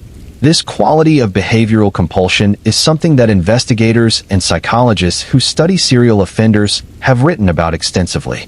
The compulsion to repeat, to return to the same pattern regardless of risk, to find the act of doing the thing more organizing than any competing consideration including safety, is one of the defining features of a certain type of criminal psychology.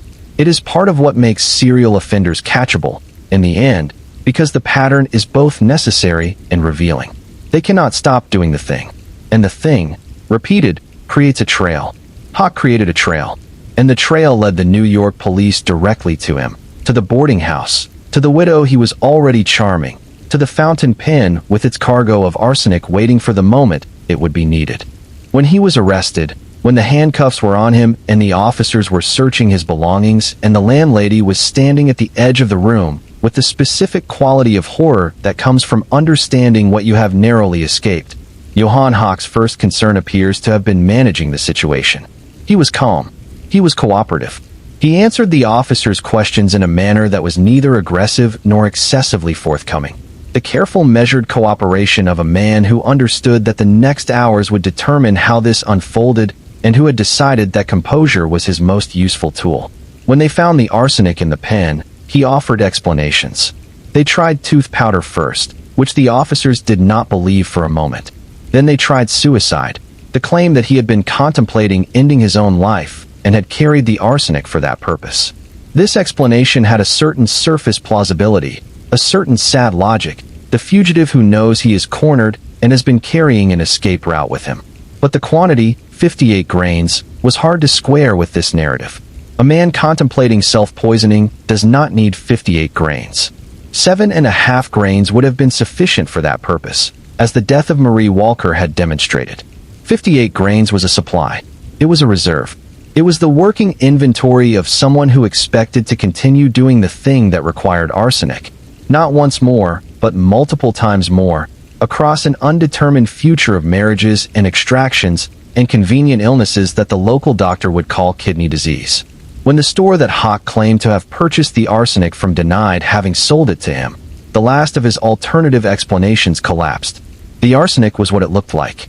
He had been carrying it for what it was used for, and he had been, at the moment of his arrest, in the process of initiating the next courtship. The boarding house owner whose proposal he had made spent the days following the arrest in a state that observers described as combining profound relief with something harder to name, something close to a sustained and rattling disorientation. Because here is the thing that the histories of these cases rarely fully convey. The women who escaped him, who were saved by their Berthas or by a police bulletin or by sheer luck or timing, did not simply return to normal after the danger passed. The experience of having almost trusted the wrong person, of having allowed yourself to feel something for someone who turned out to be empty of anything real, leaves a mark. It changes something in the way you understand your own judgment. It makes you uncertain about yourself in a way that is both painful and persistent. The boarding house owner had not been charmed by Johan Hawk for very long. 24 hours. She had not sold her shop or handed over her savings or made the kind of deep investment that Marie Walker had made. She had barely begun the process. And yet the near miss, the recognition that she had been selected and was being processed through the beginning stages of a system designed to end in her death, was genuinely difficult to absorb and process. We do not have a lot of detail about what the weeks and months following the arrest were like for her, in part because the newspapers that covered the case were focused primarily on Hawk himself, on the trial and the multiple wives and the dramatic testimony and the verdict. The boarding house owner, whose name appears only fleetingly in the available accounts, was a secondary figure in the newspaper narrative, a supporting character in the story of Johan Hawk rather than the protagonist of her own experience, which, of course, she was. This is consistent with the broader problem we have been identifying throughout this telling. The women, even those who escaped, even those who acted with courage or who were saved by luck, were consistently written out of the center of the story by the gravitational pull of the central dramatic figure. He was simply more legible as a story. He fit the narrative templates of the era's crime journalism in ways that the women whose lives he affected did not. But she was there. In that boarding house in New York, a woman who had been lonely enough to respond quickly to warmth and attention, who had allowed a stranger's proposal to seem like something worth considering, who had narrowly missed becoming the next entry in the catalog of Johan Hawk's crimes. She was there, and the rest of her life unfolded from that near miss, shaped by it in ways that she may not have fully articulated even to herself, but that were nonetheless real and present and permanent. We do not know her name. We know she existed. We know she was saved, in large part, by the bravery of a German immigrant woman named Bertha Sohn who had the courage to accuse the man who had killed her sister and would not be talked out of it. There is a thread that runs from Bertha's courage to the boarding house owner's survival, a thread that stretches across 2 cities in several weeks, connecting through the specific mechanism of a police bulletin and a newspaper photograph and the diligent attention of New York City police officers who recognized a face. Threads like that are easy to miss. They do not announce themselves. They require you to look backward along the line of events to see how they connect, how the action taken at one point ripples forward to produce consequences at another point that the person who took the action could not have predicted or planned. Bertha Sohn did not know there was a boarding house owner in New York when she began making her accusations. She knew only that her sister was dead and that the man who had killed her was walking around free. She spoke because she could not do anything else, and the ripple of that speaking traveled farther than she knew. This is the way justice sometimes works. Not always as a clean and conclusive arc, not always as the direct line between crime and consequence that courtroom dramas suggest, but as the accumulated effect of many individual acts of witness, many individual decisions to speak rather than stay silent, many individual refusals to let a wrong pass unnamed simply because naming it is difficult or costly or uncertain to produce any result. Bertha Sohn's refusal to let it pass. That is the turning point in this entire story. Everything else, the exhumation, the arsenic evidence, the bulletin, the arrest, the trial, the verdict, the execution, everything flows from the fact that one woman, grieving her sister and certain of what she had observed, would not be quiet about it. Let that rest with you for a moment.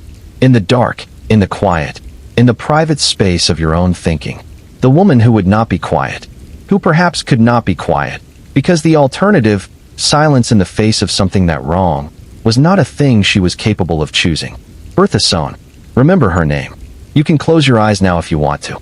The story is not over, but it is not going anywhere. It will be here when you wake. And if you drift off now with the image of Bertha Sohn in your mind, the image of a woman who spoke when it mattered and changed the outcome of a story that might otherwise have ended very differently, that is not the worst thing to carry into sleep. Rest. We will continue when you are ready. Let us talk now about the interrogation room. Because in this story, which has many arresting and difficult moments, the scene in the interrogation room is one that stands apart in the historical record for a quality that is both painful and, in its own way, cathartic.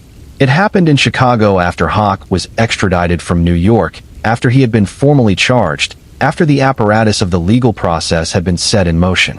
The police, in building their case, had been reaching out to women who had been connected to Hawk, under his various aliases, in various cities, and several of these women had been brought to Chicago to assist with the investigation and to provide testimony. 5 of them were present in the interrogation room when Johan Hawk was brought in. 5 women who had married him, or had been in the process of marrying him, or had been in his orbit in some intimate capacity. 5 women who had experienced varying versions of the same story, the same warm approach, the same confident lies, the same extraction of money, the same eventual abandonment, or worse. 5 women who had never met each other before that room because they had each existed in their own separate city and their own separate story, none of them knowing about the others, all of them carrying what had happened to them in the privacy of whatever understanding they had been able to construct about it. And now they were in the same room, and they could see each other.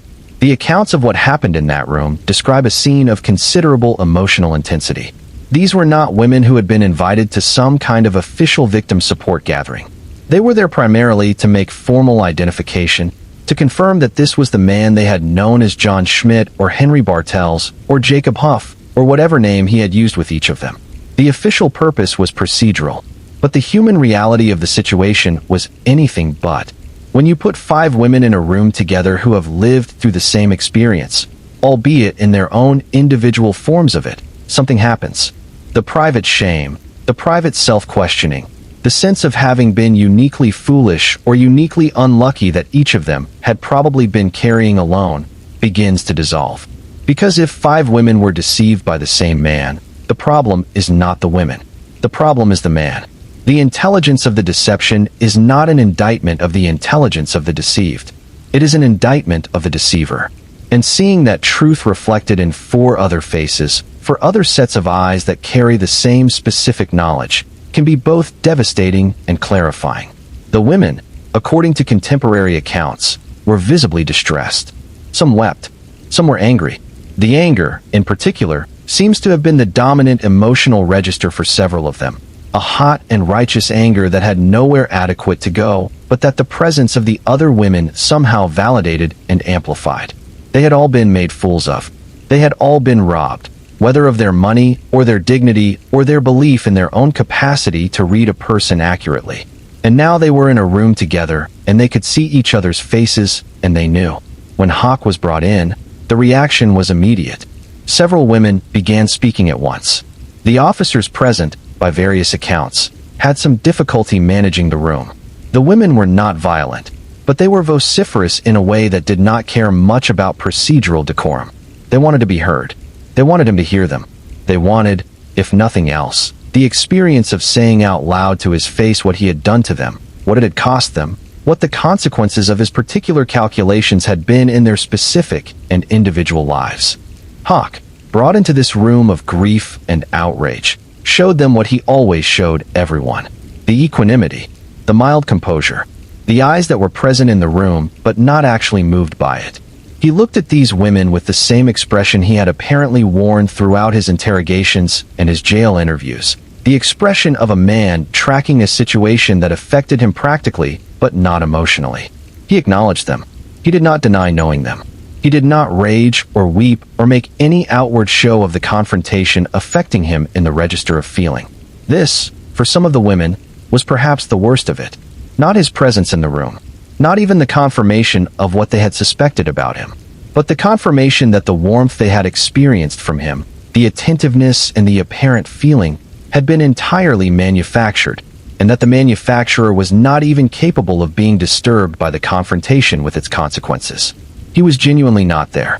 Behind the face, behind the composed and functional exterior, the thing they had believed they were in a relationship with had never existed. One of the women, according to a newspaper report of the time, said to him directly, "You are nothing but a machine."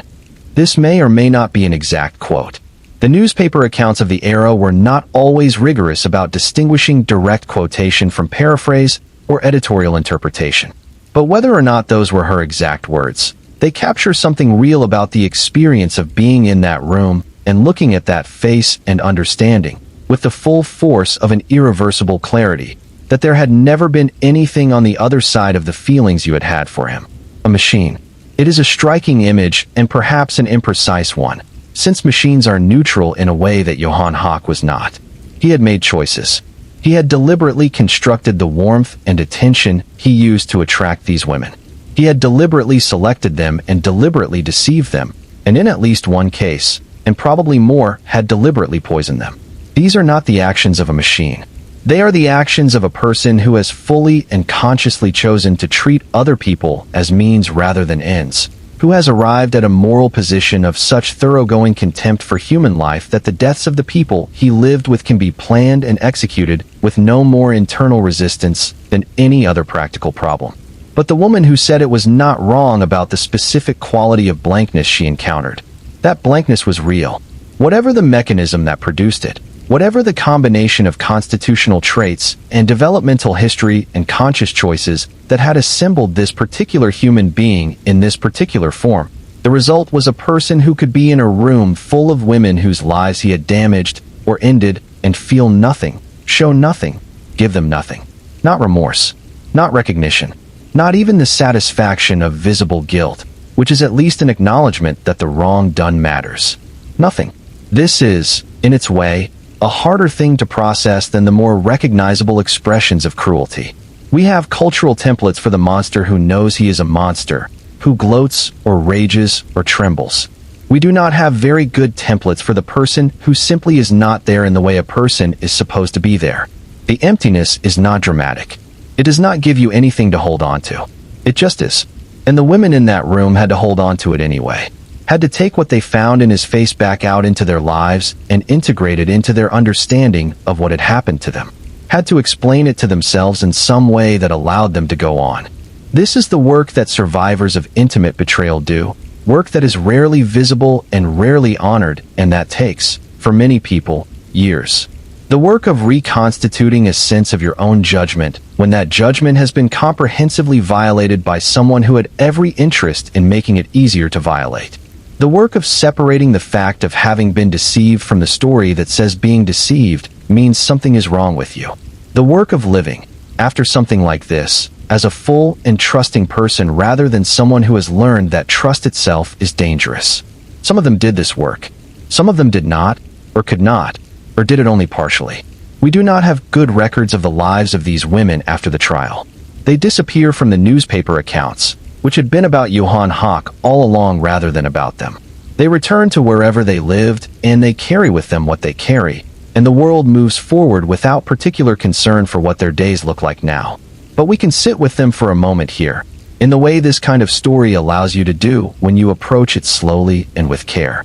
5 women in a room, each of them carrying her own version of the same story, each of them having survived, in one way or another, the specific damage of having trusted a man who had never merited trust and who had used that trust to take from them, and, in some cases, to take everything.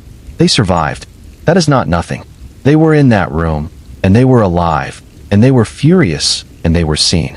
Whatever happened after, the fact of that room, the fact of their presence in it, the fact that they were there to be witnesses and to name what had been done to them, is worth honoring. The trial itself, which formally opened in the spring of 1905, was in some ways a more orderly and less emotionally transparent event than the interrogation room had been. Courtrooms enforce a particular kind of structure, a particular rhythm of testimony and response and objection and ruling, that channels emotion into forms that the legal process can accommodate. Witnesses are sworn in and questioned and cross-examined. Evidence is presented and challenged. Arguments are made and countered. The whole proceeding moves forward with the deliberate pacing of a formal inquiry rather than the raw and immediate quality of 5 women recognizing the man who had hurt them. For the prosecution, the case was built carefully around the strongest available evidence. The arsenic in Marie Walker's body was the centerpiece. Dr. Walter Haynes, a toxicologist called to testify, presented his findings from the analysis of the stomach contents with the methodical clarity of a professional scientist whose work will be challenged and who wants it to be as bulletproof as possible. The quantity of arsenic, the distribution of it within the body, the absence of arsenic in the prescribed medicine, in the embalming fluid, in any source that might explain its presence as accidental or incidental. The analysis was clear and specific, and it pointed in one direction. The symptoms of Marie's final illness were presented through the testimony of Dr. John Reese, who had attended her, and who acknowledged now, with the discomfort of a professional whose diagnostic error had contributed to a missed opportunity to intervene, that the symptoms he had treated as kidney disease were fully consistent with arsenic poisoning, and that had he considered that possibility and acted on it, the outcome might have been different. This testimony was difficult for him to give. You can hear, in the formal language of the courtroom record, the weight of a man acknowledging that the thing he had diagnosed incorrectly had turned out to be murder, and that his misdiagnosis had, in effect, allowed the murder to proceed without interruption. The pattern evidence was presented through testimony from several of Hawk's former wives and associates, women who described with varying degrees of detail and emotional distance the same basic sequence: the swift courtship, the financial manipulation, the illness or abandonment, the departure. None of these women had been poisoned, or none had been poisoned in the way Marie had been poisoned, but their testimony built the picture of a systematic operator, a man who had done this many times before in a recognizable and consistent pattern. Hawk's attorney did his best with the available material. He challenged the chain of custody of the toxicological samples. He questioned whether the arsenic could have been introduced into the body after death, through the embalming process or through other means. He pointed to the diagnosis of Bright's disease and argued that it represented a legitimate medical interpretation that was still possible. He suggested that the pattern evidence was circumstantial and that its admission was unfair in a case where the charge was murder of a single specific individual. These were not unreasonable legal arguments. They were the kinds of arguments that defense attorneys are supposed to make, the adversarial testing of the prosecution's case that is the cornerstone of the justice system. But the jury, having heard all of it, having sat with the full weight of the evidence and the testimony for the duration of the trial, concluded what the evidence supported: guilty. On May 19, 1905, the verdict was appealed. The appeal was heard by the Illinois Supreme Court. The court reviewed the procedural record and the evidence, and found no sufficient grounds to overturn the conviction. The verdict stood. The death sentence stood. Throughout the appeals process, Hawk continued to give interviews and to correspond with people outside the jail. He remained, to the end, the same composed and mildly communicative presence he had always been. He said, in one interview that was widely reprinted, that he bore no ill will toward anyone involved in the proceedings against him. He said this with the same flat sincerity that he had always deployed when sincerity was useful. What he meant by it, or whether he was capable of meaning anything in the register that the phrase implies, is difficult to say. He was asked, in those final weeks, about the other women. The investigators and the newspaper reporters who had access to him before the execution tried, with varying degrees of directness, to get him to speak about the women whose deaths had not been formally charged, to provide some accounting of the full scope of what he had done. He deflected these questions with practiced ease, neither confirming nor denying, offering nothing that could be used to either expand the charges or to provide closure to whatever families might be searching for it. This was, in its own way, a final act of control. He had spent his entire criminal career as a man who controlled the information about himself, who decided what other people knew and believed and felt about him. He maintained that control to the end. He would not give investigators what they wanted. He would not give the families of the potentially unnamed victims what they needed. He would close this chapter of his story the way he had managed all the others, on his own terms, taking the full accounting with him rather than releasing it to the world. And so on February 23, 1906, Johan Hawk was executed in Chicago. He was 45 years old, though the record is not entirely certain even about this, given the number of identities he had assumed and the incomplete nature of the documentation around his early life. He went to the execution with the composure that had characterized everything. No last-minute confession, no naming of names, no acknowledgement of the full weight of what his choices had cost the people around him. He simply ceased. And the silence he left behind was the final version of the silence he had always maintained, the silence where remorse and accountability and the full human reckoning with consequence should have been. That silence is still there. It is not comfortable to sit with, but it is honest. It tells you something true about the nature of what Johan Hawk was, more truly than any confession could have, because a confession could have been performed the way everything else about him was performed. The silence, that final and absolute silence, is the one thing he could not manage. The one thing that showed, in relief, the absence at the center of him. Let it settle. Let the night hold it for you. You are still here. You are still listening, or perhaps you have drifted, which is also fine, which is also beautiful. The story has done what stories like this do, which is to carry a piece of the truth about what happened to people who deserved better across the years, to someone who was willing to receive it and sit with it and not look away. That is the work of witnessing. You have done it tonight. Rest now. If you are still awake, still listening in the velvet dark of wherever you are, there is one more layer of this story that deserves to be explored. Not the mechanics of what Hawk did. We have lived with those in some detail now, and the picture they form is complete enough. But the aftermath, the legacy, what the case of Johan Hawk tells us about the specific historical moment in which it occurred, and what it continues to tell us about the systems and the social conditions that allowed it to unfold the way it did. But first, let us turn back to one of the quieter human details in this story. Let us talk about the specific morning when Marie Walker first read the advertisement in the Abend Post. Because this moment, ordinary in its externals, a woman sitting with a newspaper, perhaps with a cup of coffee on the table beside her, and the sound of her candy shop settling around her in the early hours before the first customers came, is the actual pivot point of everything that followed. It is the moment where possibility opened and where, had the world been arranged differently, the story might have had a different shape. She was in her 40s. She had been married before, and that marriage had ended. The specific circumstances of its end are not fully preserved in the historical record, but the word divorced appears in some accounts, which in the early 1900s carried its own particular weight. Divorce was not impossible in that era, but it was still uncommon enough to carry a social stigma, particularly for a woman. Marie had navigated whatever that social reality meant for someone in her position and had built her life forward anyway, which was its own form of resilience. The candy store on Willow Street was hers. She had made it work.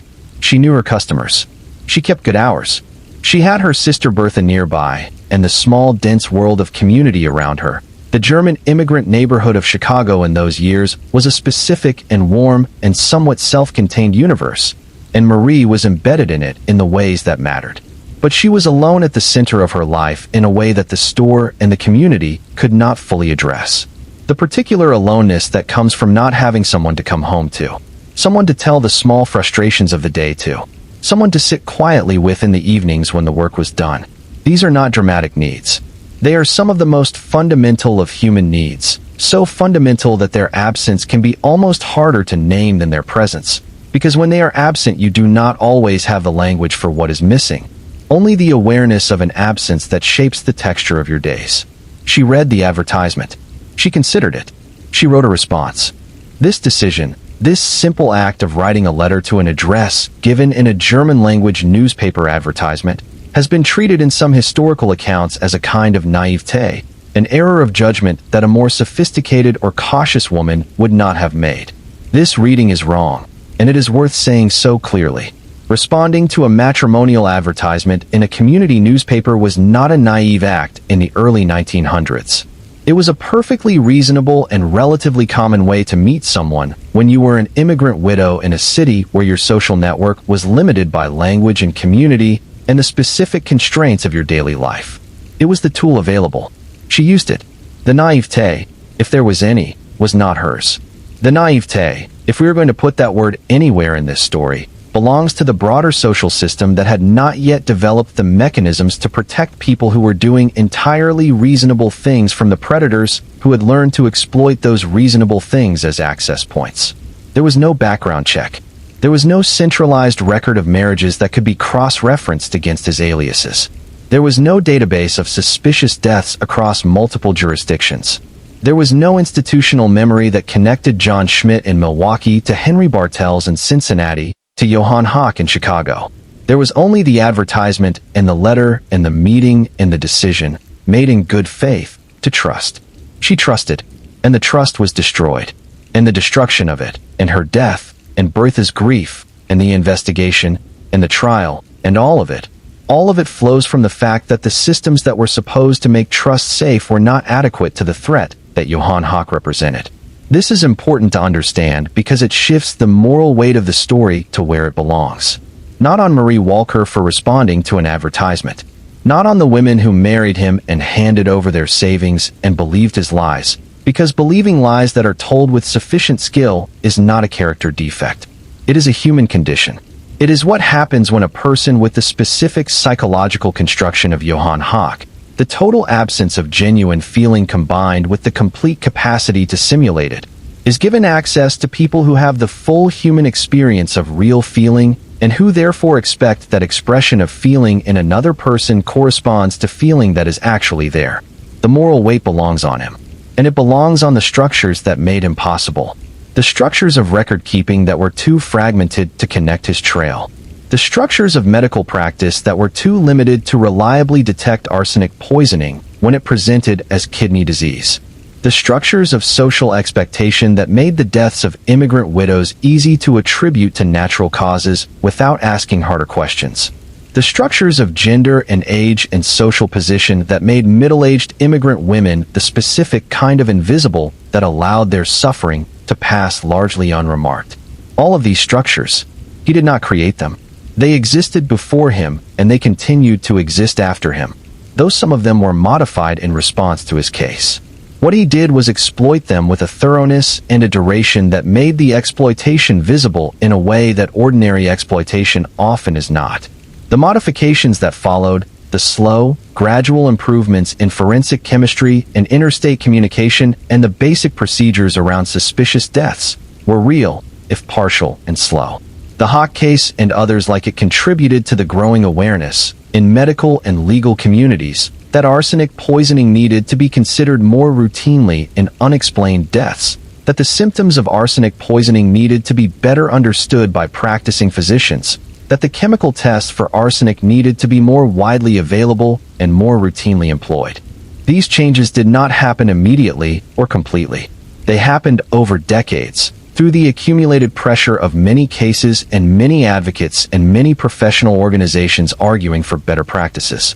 But the Hawk case was one of the data points in that accumulation, one of the instances where the cost of not having better systems was made visible and undeniable and documented in a way that persisted in the record. This is the way that social change often works in the wake of terrible things. Not through dramatic overnight transformation, but through the slow accumulation of evidence that something needs to change, and the slow building of professional and institutional will to actually change it. The evidence came, in part, from the graves of women who had died because the systems were not adequate. The will came, in part, from the people who stood over those graves and understood that the inadequacy was not acceptable. Now let us turn, for a moment, to something that requires some care to discuss, which is the psychological dimension of what Johan Hawk was. Because the question of what a person like this is, what internal reality corresponds to the external behavior we have been describing, is one that matters not just academically but practically, in terms of how we understand the world and protect each other in it. The vocabulary of the early 20th century did not have the diagnostic precision to characterize Hawk in the terms that a later century psychology would apply. The word psychopath had not yet taken on its modern clinical meaning. The concept of antisocial personality disorder did not exist in codified form. The specific cluster of traits that clinicians today associate with what is sometimes called the psychopathic spectrum, the absence of empathy, the superficial charm, the instrumental use of relationships, the absence of guilt, the consistent exploitation of others for personal gain, these were recognized in their individual manifestations but not yet organized into a coherent diagnostic framework. What the people who dealt with Hawk had was observation. They watched him. They talked to him. They compared notes with each other about what they found. And what they consistently described, across multiple accounts and contexts, was exactly what we would now associate with the classic clinical presentation of psychopathic traits.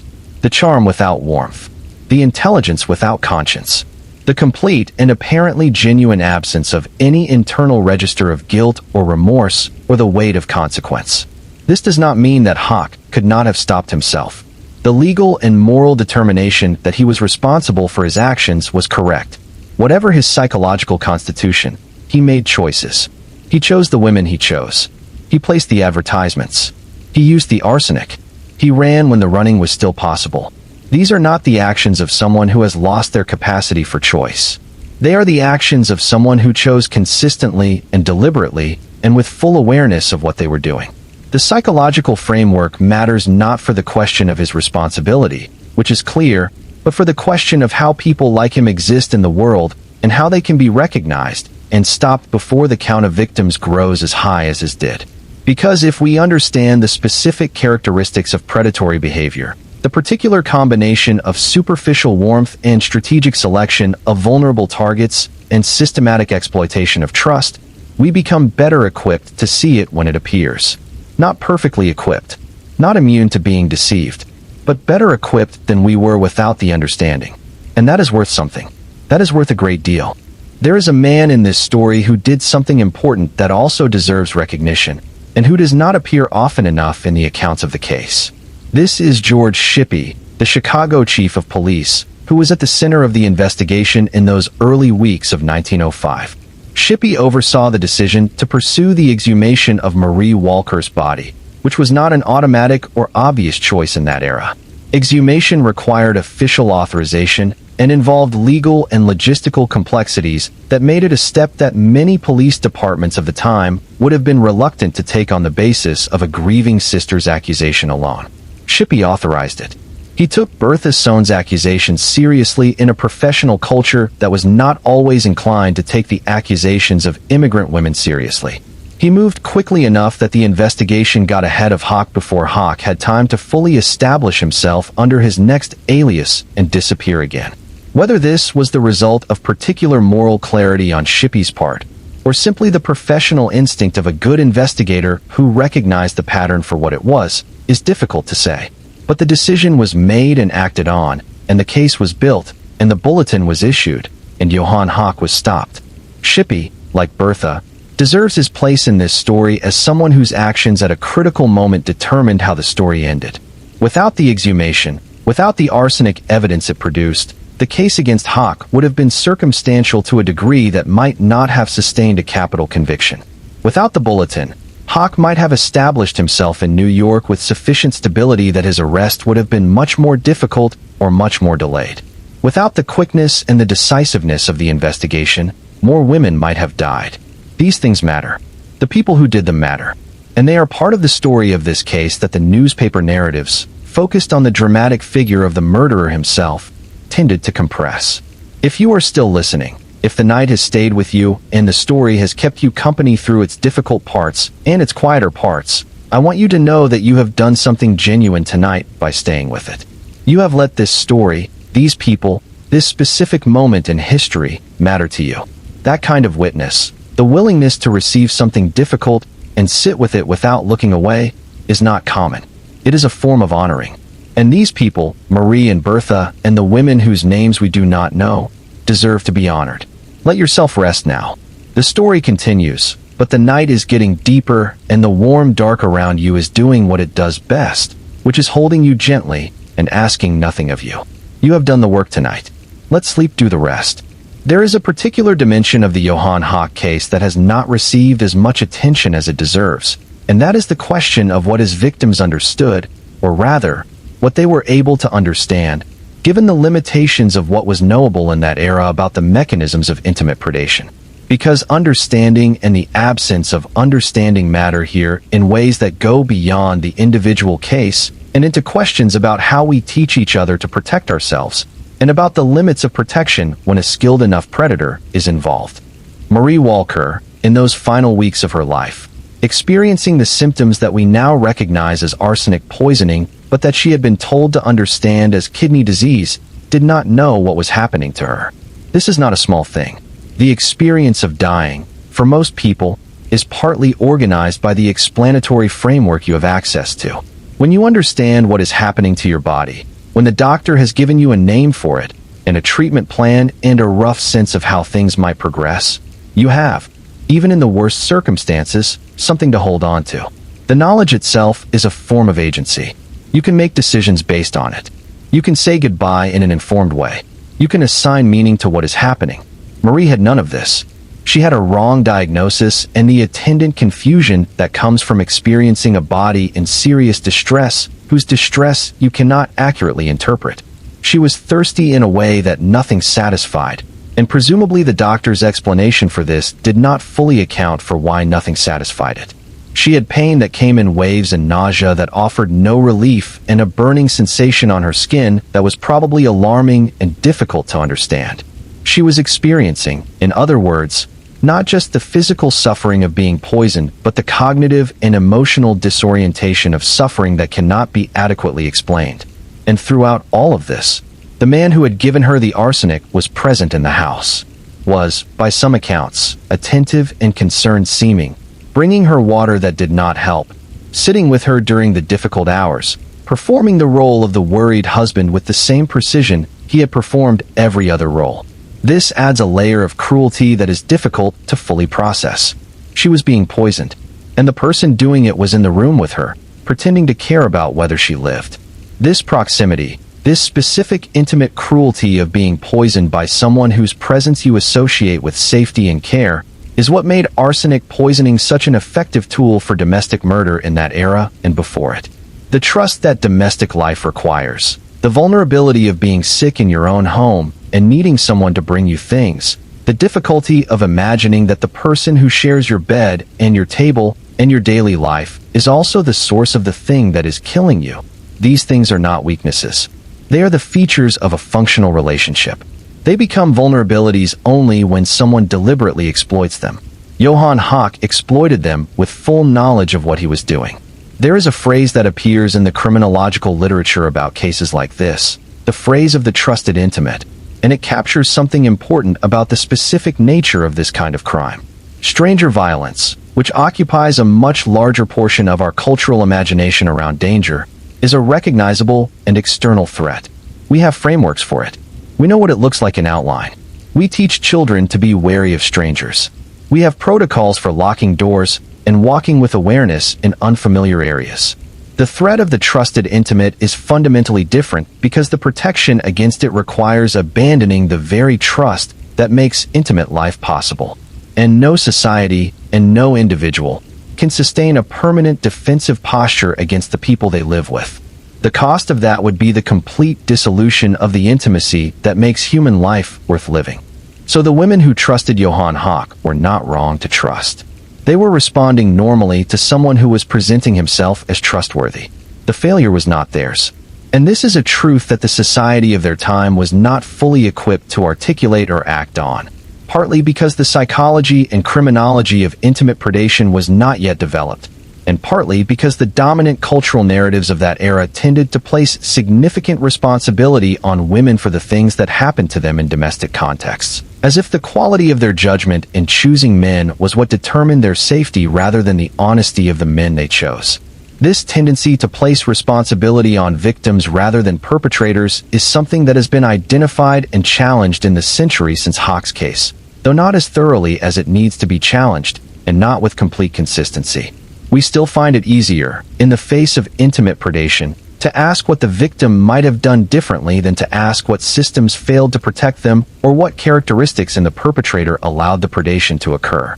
The question of why she married him so quickly is easier to formulate than the question of why his behavior was not detected and stopped years earlier. But the second question is the more important one. The first question looks backward at what one woman could have done differently on one specific occasion. The second question looks at the full structure of the situation and asks what could be changed to prevent the situation from occurring at all, for all future women in similar circumstances. Johan Hawk's case produced some movement toward the second question. The forensic chemistry improvements, the improved interstate communication protocols, the greater awareness of arsenic poisoning in the medical community, these were changes directed at the structure rather than at the individual decisions of individual women.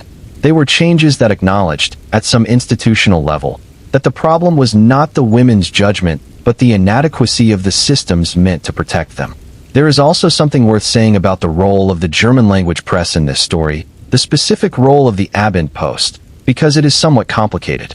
The Abendpost ran the matrimonial advertisement that brought Hawk into contact with Marie Walker. It also, as part of the broader press coverage of the case, ran the stories that ultimately contributed to public awareness of what Hawk had done and to the circulation of his image that led to his arrest. The same institution that provided the access point for his predation also participated in the mechanism that stopped him. This is not unusual. Institutions that serve communities are frequently used both by the communities themselves and by those who wish to exploit those communities. The German-language press was not complicit in Johan Hawk's crimes in any meaningful sense. It was providing a service that most people who used it used honestly and for legitimate purposes. The fact that Hawk was able to use that service as a targeting mechanism says something about the service's limitations, about the absence of any vetting process for matrimonial advertisements. But this was a limitation that practically no one in that era recognized as a significant problem until Hawk's case made it visible. After the case, some German-language newspapers did implement informal screening procedures for matrimonial advertisements, checking the bona fides of people placing them to whatever degree was practicable. This was not a systemic solution, but it was a response, and it reflected the understanding, arrived at through the terrible specificity of what had happened, that the service they were providing could be used as a weapon and that they had some responsibility to make that harder. Now, there is one more thread in this story that we have mentioned but not fully pulled on, and it is worth pulling on now. The thread of the aliases. The thread of how a man becomes a different man in a new city and the implications of that transformation for the people around him. Johan Hawk had at least a dozen documented aliases over the course of his criminal career. John Schmidt, Henry Bartels, Jacob Huff, Martin Dotz. Johan Hawk was itself, for much of his life, one of several names in rotation. He used these names with discipline and consistency within each specific context, maintaining the alias long enough to accomplish whatever he had come to accomplish, and then setting it aside when the context required it. He had, in other words, a fully developed capacity for the management of multiple parallel identities, each of them coherent and internally consistent as long as they were operating in their designated space. None of them contaminated by contact with the others because the others did not exist in the same geographic space. This capacity for parallel identity management is not unique to criminal predators. It exists in many forms and for many reasons. People who live double lives for entirely benign reasons. People who maintain separate professional and personal identities with minimal overlap. People who present themselves differently in different contexts as a matter of social survival. Know something about the mechanics of what Hawk was doing without, of course, using those mechanics for anything like the purposes he used them for.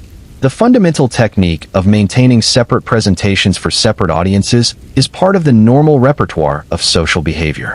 What was unusual about Hawk was the thoroughness and the consistency of the practice, the complete commitment to the alias while in it, and the ability to switch between them with apparent effortlessness. Most people find the maintenance of a consistent false identity cognitively demanding and emotionally costly. It requires constant vigilance, constant monitoring of what you have said to whom, constant management of the risk of contradiction. For Hawk, by all available evidence, this maintenance was not costly at all. He did it the way other people breathe, automatically, without apparent effort or strain. This, again, points toward the specific psychology we have been circling throughout this telling. The capacity for sustained deception without internal conflict requires, at a minimum, that the deception not feel wrong. And for that to be true, there has to be some component of the normal internal experience of wrongness that is simply not operative. Call it conscience, call it empathy, call it the imagination of what the experience is like on the other side of the deception. Whatever you call it, when it is present in sufficient strength, it makes sustained deception extremely difficult. When it is absent, or when it is present only as an occasional and easily overridden consideration rather than a persistent and organizing force, the deception is easy. It is just behavior. Hawk's aliases were just behavior. They were tools, maintained because they were useful, set aside when they were not. He did not agonize over them. He did not lie awake at night troubled by the multiplicity of identities he was sustaining. He simply used them, the way you would use any tool that works. And the women who believed in those identities, who trusted that the man calling himself John Schmidt or Henry Bartels was a coherent and knowable person with an interior life that corresponded to the exterior he presented, were trusting something that was not there. They were trusting the performance, not the performer. They were building a relationship with a construction, not a person. This is a horror that has a very specific character. Not the horror of a sudden violent act, which is terrible in one register, but the horror of discovering that something you believed was real was entirely fabricated, that the feeling of connection you had was entirely unreciprocated, that you were the only real thing in the relationship. All the feeling was on your side. All the investment of emotion and trust and hope was on your side. He brought nothing to it but calculation. If you have ever trusted someone completely and been wrong about them in a significant way, you know something of the specific quality of this discovery. Not the same magnitude, almost certainly, but the same basic shape. The retroactive hollowing of something you thought was solid. The backward reinterpretation of memories that feel different now because you understand them differently now. The confusion between the person you thought they were and the person they actually were, and the difficulty of resolving that confusion in a way that allows you to go forward without carrying the whole weight of it. This is what the women who survived Johan Hawk were left with. That retroactive hollowing. That reinterpretation, that confusion, carried, each of them, privately, in cities scattered across the Midwest and perhaps beyond, without a language for it that other people would readily understand, without the support structures that a later century would develop for exactly these experiences. They were resilient, those women. They had to be, simply to survive the circumstances they had navigated before they ever met Johan Hawk. They were immigrant women who had crossed an ocean and built lives in a new country and outlasted whatever had ended their first marriages and continued forward anyway. They had the specific resilience of people who have already demonstrated their capacity for recovery, and they would need all of it for what came after. We do not know, for most of them, what after looked like. The historical record closes around them quickly and does not reopen. They return to their anonymous lives, and the record moves on to other things. But they were there. They continued. And that continuation, that persistence in the face of what had been done to them, is its own form of dignity. If you are still listening, still here with this story in the gentle dark, I want you to hold that thought for a moment. The dignity of continuation. The particular form of courage that is not dramatic, that does not announce itself, that is simply the act of getting up the next day, and the day after that, and the day after that, building a life forward from whatever has damaged it, refusing to be defined entirely by the damage. That is what these women did. That is what Bertha did. After burying her sister, and watching the man who killed her be brought to justice, and then returning to her own life, and her own days, and whatever it looked like to be herself in the world without Marie in it. Breathe. Settle. The night is deep now, and the story is settling into its final movements. Not the ending yet, but close enough to feel the movement of the current changing direction. Let yourself rest into that change. You are safe. The night is good. The year 1905 was, in many ways, a watershed moment for American crime and criminology. Not solely because of Johan Hawk, though his case was certainly part of it, but because of a confluence of circumstances and cases and developing professional disciplines that were beginning to fundamentally reshape how law enforcement and the medical establishment understood and responded to criminal behavior. The science of forensic medicine was changing. The analytical chemistry techniques that allowed a skilled toxicologist to identify and quantify arsenic in human tissue were becoming more standardized and more widely available. The development of the Marsh test and its refinements had made arsenic detection significantly more reliable than it had been just a generation earlier, though the application of those techniques was still uneven, still dependent on individual physicians knowing to ask for them and individual laboratories having the equipment and expertise to conduct them. The Hawk case made a contribution to this process of standardization. The clarity and completeness of the toxicological analysis in the Marie Walker case, and the extensive coverage that analysis received in the press and in professional medical and legal publications, helped establish a precedent for what thorough forensic investigation of a suspicious death should look like. It became a case study. It was discussed in medical schools and in the professional literature. The specific detail that arsenic was found in the stomach, but not in the medicine or the embalming fluid, was used as an example of the importance of systematic investigation rather than reliance on presumptive diagnosis. This is how cases become part of the evolution of practice, not through single dramatic transformations, but through their entry into the teaching record, their use as examples in training and education and professional discussion, their gradual normalization of a higher standard of inquiry. And the Hawk case was well suited to serve this function because it was, in its essentials, clear. The arsenic was there. The source of the arsenic was identifiable. The timeline of the illness corresponded precisely to the known progression of arsenic poisoning. The absence of legitimate explanatory sources for the arsenic was documentable. These were the features of a case that could be taught, because they illustrated the relevant principles with uncommon clarity. But there is something else about the year 1905 that is worth noting, something that seems unrelated on its surface but that connects to the Johan Hawk case in a way that is illuminating. And that is the beginning of the long national conversation about the rights and protections of women, a conversation that was gathering force in that era and that would, over the following decades, produce a series of transformations in law and social practice that progressively improved the protections available to women in the specific kinds of situations that had made Hawk's victims so vulnerable. The suffrage movement, which in 1905 was not yet close to its goal of voting rights, but was building the infrastructure of argument and organization that would eventually get there, was part of a broader cultural reckoning with the position of women in American society. This reckoning included questions about economic independence, about property rights in marriage, about the legal standing of women in divorce and in courts, about the social norms that made certain kinds of exploitation of women simultaneously common and unremarkable. The Johan Hawk case touched many of these issues.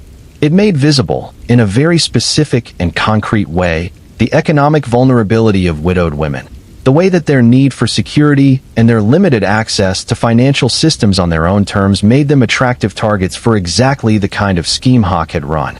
It made visible the degree to which the law and the medical establishment had, up to that point, been inadequate to the specific threats that this vulnerability exposed women to. And it made visible the human cost of these inadequacies in a way that the abstract discussion of women's rights could not always achieve, because the cost was specific and named and documented. This is not to suggest that the Hawk case caused any particular reform in isolation. Social change is not that simple, but it was part of the accumulating evidence, the accumulating record of cost and consequence, that made the arguments for change impossible to dismiss as purely theoretical. Now, let us spend a little time with the medical dimension of this case, because it is both interesting in its own right and important for understanding the full scope of what allowed Hawk to operate. The story of arsenic as a poison is, in some ways, a story that runs parallel to the history of forensic medicine itself, because the development of reliable detection techniques for arsenic was one of the primary drivers of the development of forensic toxicology as a discipline. Arsenic had been used as a poison in Europe and elsewhere for centuries before Johan Hawk discovered its utility. Its popularity with domestic murderers, and with the specific subset of domestic murderers who wanted to kill quietly and blame natural causes, derived from several practical properties. It was, as we have noted, available. It was cheap. It was, when administered in the right quantities, slow enough in its action to allow the murder to be completed under the cover of apparent illness rather than sudden death. And until the early 19th century, it was essentially undetectable after the fact. A body exhumed weeks or months after death showed no reliable chemical signature of arsenic that the analytical techniques of the time could identify. This meant that a murderer who had used arsenic and gotten the body quickly into the ground had, in practical terms, a very good chance of escaping any forensic consequence for the murder. The symptoms had been attributed to illness. The doctor had signed a certificate. The case was closed. The development of the Marsh test in 1836 changed this. James Marsh, a British chemist, developed a procedure that could reliably detect arsenic in biological tissue in quantities as small as a fraction of a grain, which was well below the lethal dose. The test was not immediately perfect or immediately universally adopted, but it represented a fundamental shift in the forensic landscape. For the first time, it was possible to look at a body, even months after death, and determine with chemical certainty whether arsenic was present and in what quantity. This change rippled through the courts.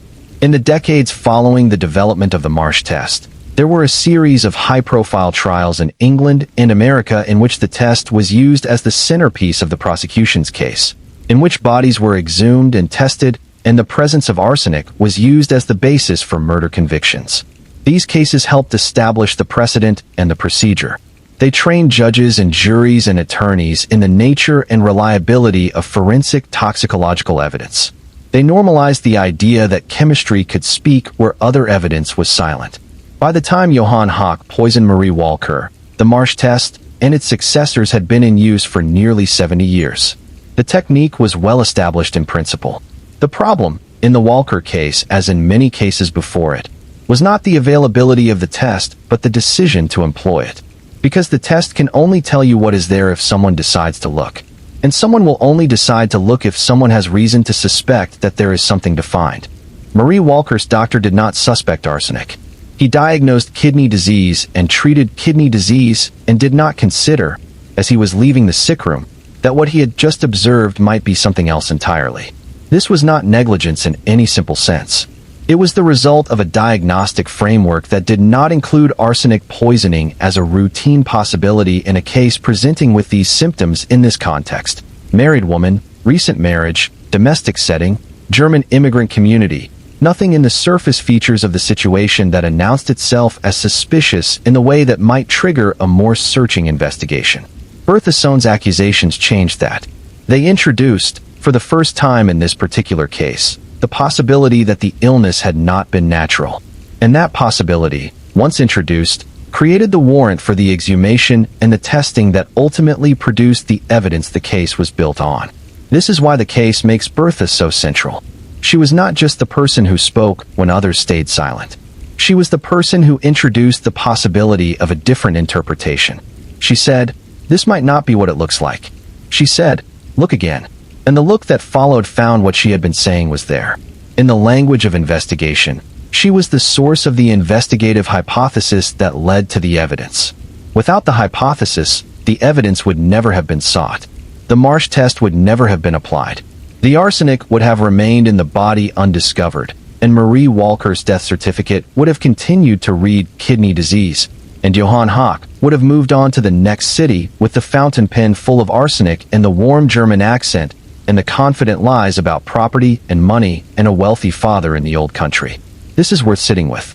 The role of the person who says, "Look again," who does not accept the first interpretation, who insists on the possibility that what is being presented as the obvious explanation might be wrong, and whose insistence creates the opening through which truth can enter.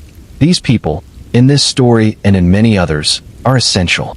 They are not always professionals. They are not always people with credentials or authority. They are sometimes, as in Bertha's case, simply people who loved someone and could not accept an explanation that did not fit what they had witnessed with their own eyes.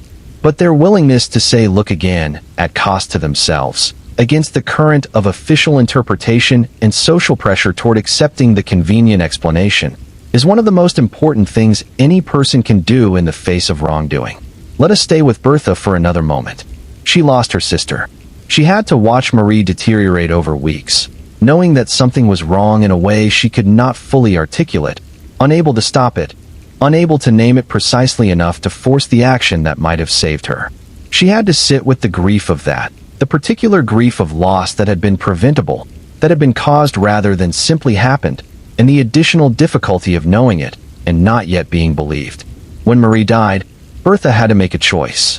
The easiest choice, the one that grief often drives people toward, was to fold into mourning, to accept the official explanation, to let the man who had been named as Marie's husband manage the aftermath with the authority that marriage conferred on him even in its most damaged form.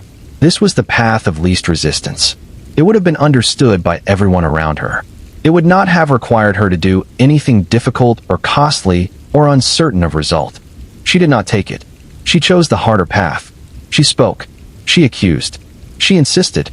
She kept insisting even when the initial response was probably not immediate action, when the police probably did not immediately drop everything they were doing to exhume a body on the basis of a grieving sister's accusation. She stayed with it until it was heard, and the hearing changed everything. If you are a woman listening to this story tonight, if you are one of the older women for whom this kind of story resonates in a way it might not for everyone, I want to say something directly to you. The Berthas of the world are everywhere. They may not be related to you by blood. They may be a friend, a neighbor, a colleague, someone who knows you well enough to notice when something is not right. And the women who survived Johan Hawk, the women who had a Bertha, were not simply lucky in the random sense. They were lucky in the specific sense that someone in their life had decided that their life mattered enough to risk the cost of speaking up. That is a kind of love, an unglamorous, difficult, persistent, not giving up kind of love. The kind that does not get celebrated in the ways we usually celebrate love, in songs and stories and anniversaries. But that is, when you encounter it in the dark corners where it tends to operate, one of the most powerful things one person can offer another. And if you are listening to this story, in the dark, in your bed, drifting towards sleep, and there is someone in your life who has been that for you, or for whom you have been that, let that recognition settle warmly somewhere behind your sternum. It is worth carrying. It is worth knowing you have it, or have given it. The night is very deep now. The story is finding its way toward its end, not rushing, not pushing, just following the current as it moves. There is more still to tell, more reflection to do, more of the legacy to explore. But you have been here through so much of it already, and you deserve a moment simply to breathe. So breathe. In. Hold it gently, like a small and valuable thing. Out. Slowly. The weight of the day, and the weight of this story, and the weight of all the feeling it has asked you to carry, all of it releasing, a little more, with each breath. You are safe. The night is good. We continue. And so the questions. The unanswered questions that hover over this case like the light of a candle in a room where all the windows are closed. They do not go out. They do not resolve. They simply burn, quietly, in the part of this story that cannot be concluded because the information that would conclude it was carried away in the silence of a man who went to his execution without confessing. How many women did Johan Hawk kill? This is the question that the Chicago investigators asked in the winter and spring of 1905, and it is the question that historians of American crime have continued to ask in the centuries since. The honest answer is that we do not know, and we will not know. And the not knowing is itself a kind of testimony about the nature of what he did and the conditions under which he was able to do it. What we can do is follow the thread of confirmed names as far as it goes.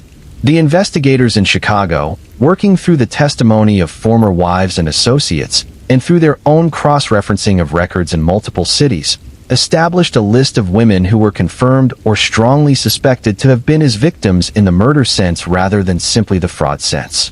6 women is the number most frequently cited as a confirmed minimum, though the word confirmed here carries the asterisk of an era in which confirmation required the kind of forensic evidence that was not routinely sought, and the cases in this confirmed group were the ones where evidence happened to be available or where surviving witnesses happened to speak up.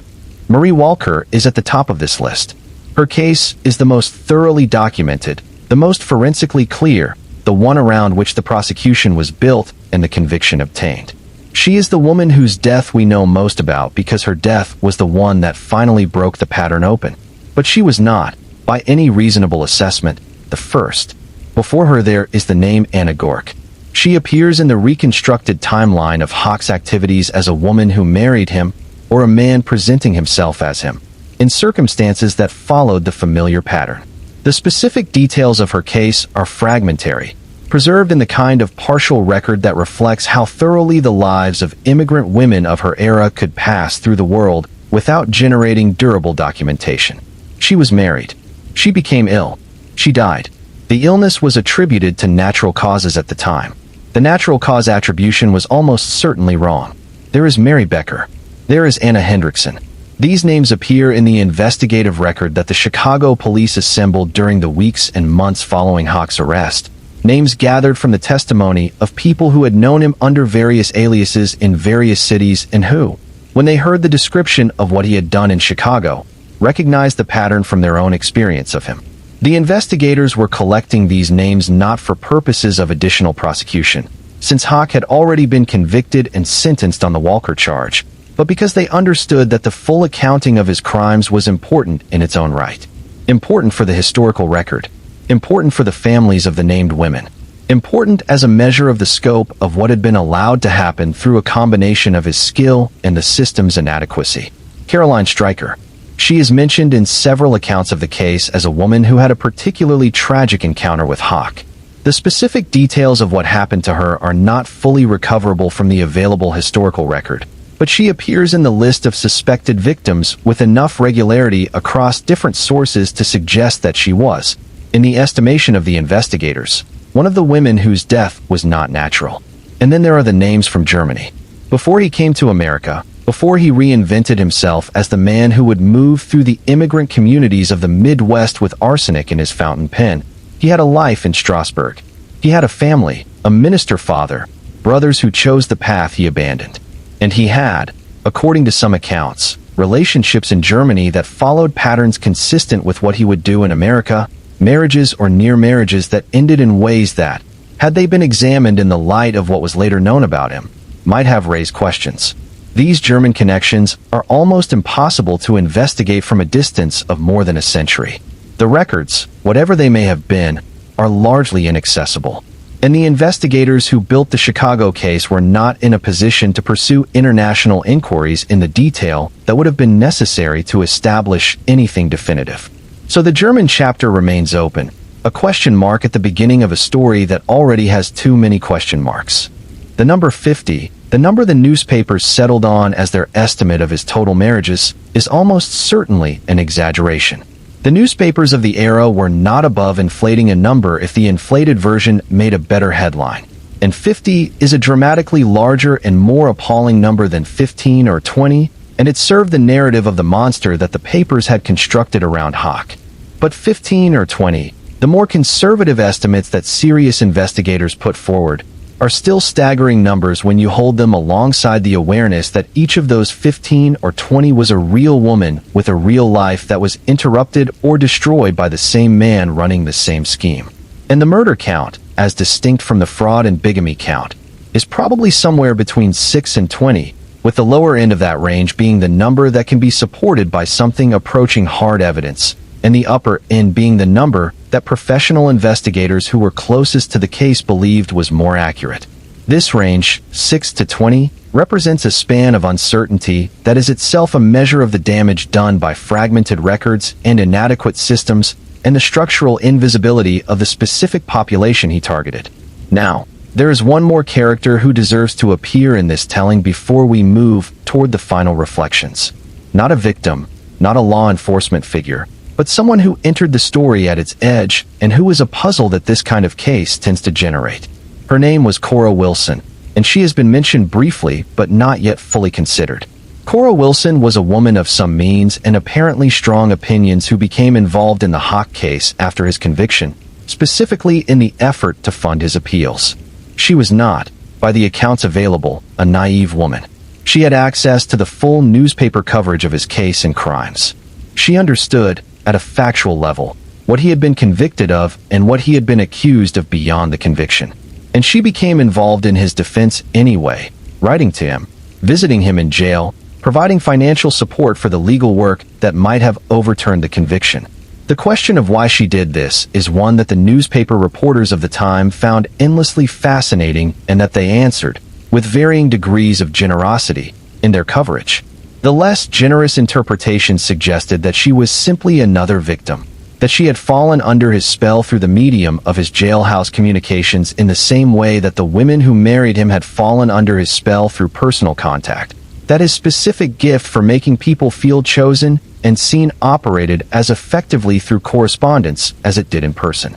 The more generous interpretations suggested something more complicated, that she was genuinely persuaded, by some examination of the evidence or by some aspect of his communication with her, that the case against him was more uncertain than the verdict suggested, that she was exercising the fundamental human impulse to extend some measure of humanity and procedural fairness even to people who had done terrible things, that she understood the irreversibility of execution and wanted to be certain, with a certainty she apparently did not yet have, that the irreversible was being done to the right person. The generous interpretation is not entirely dismissible, though the evidence that Hawk was the right person was very strong, and the appeals courts that reviewed the case found it adequate.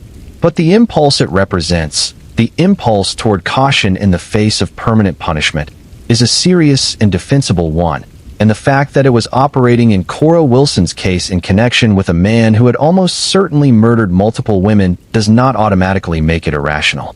What is striking about her appearance in this story, from a historical perspective, is that she is a very early example of something that becomes considerably more common in later decades, which is the figure of the woman who advocates for the convicted male criminal, who maintains a belief in his innocence or his humanity or his right to legal recourse in the face of the evidence and the verdict and the social consensus. This figure becomes almost archetypal in the era of high-profile true crime. The woman who corresponds with the man on death row, who campaigns for his appeal, who insists on complexity in a situation that most people have simplified into verdict and punishment. The psychology of this figure is a study in itself, and this is not the space for that study in full. But briefly, the impulse to see the full humanity of someone who has been categorized as beyond humanity is not itself wrong. The conviction that even a convicted murderer retains certain rights and deserves a certain minimum of procedural fairness is not wrong. What is complicated is when these entirely defensible impulses become the vehicle for a specific kind of re-victimization, when the advocacy for the murderer comes at the cost of erasing or minimizing the murdered. Cora Wilson does not appear to have dismissed or minimized what Hawk had done to Marie Walker. She did not, by the available accounts, argue that the women he had harmed were unimportant or that their suffering was overstated.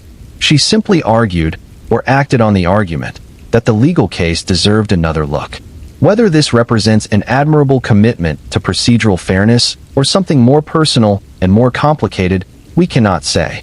She passes out of the historical record after the appeals are exhausted and the execution proceeds.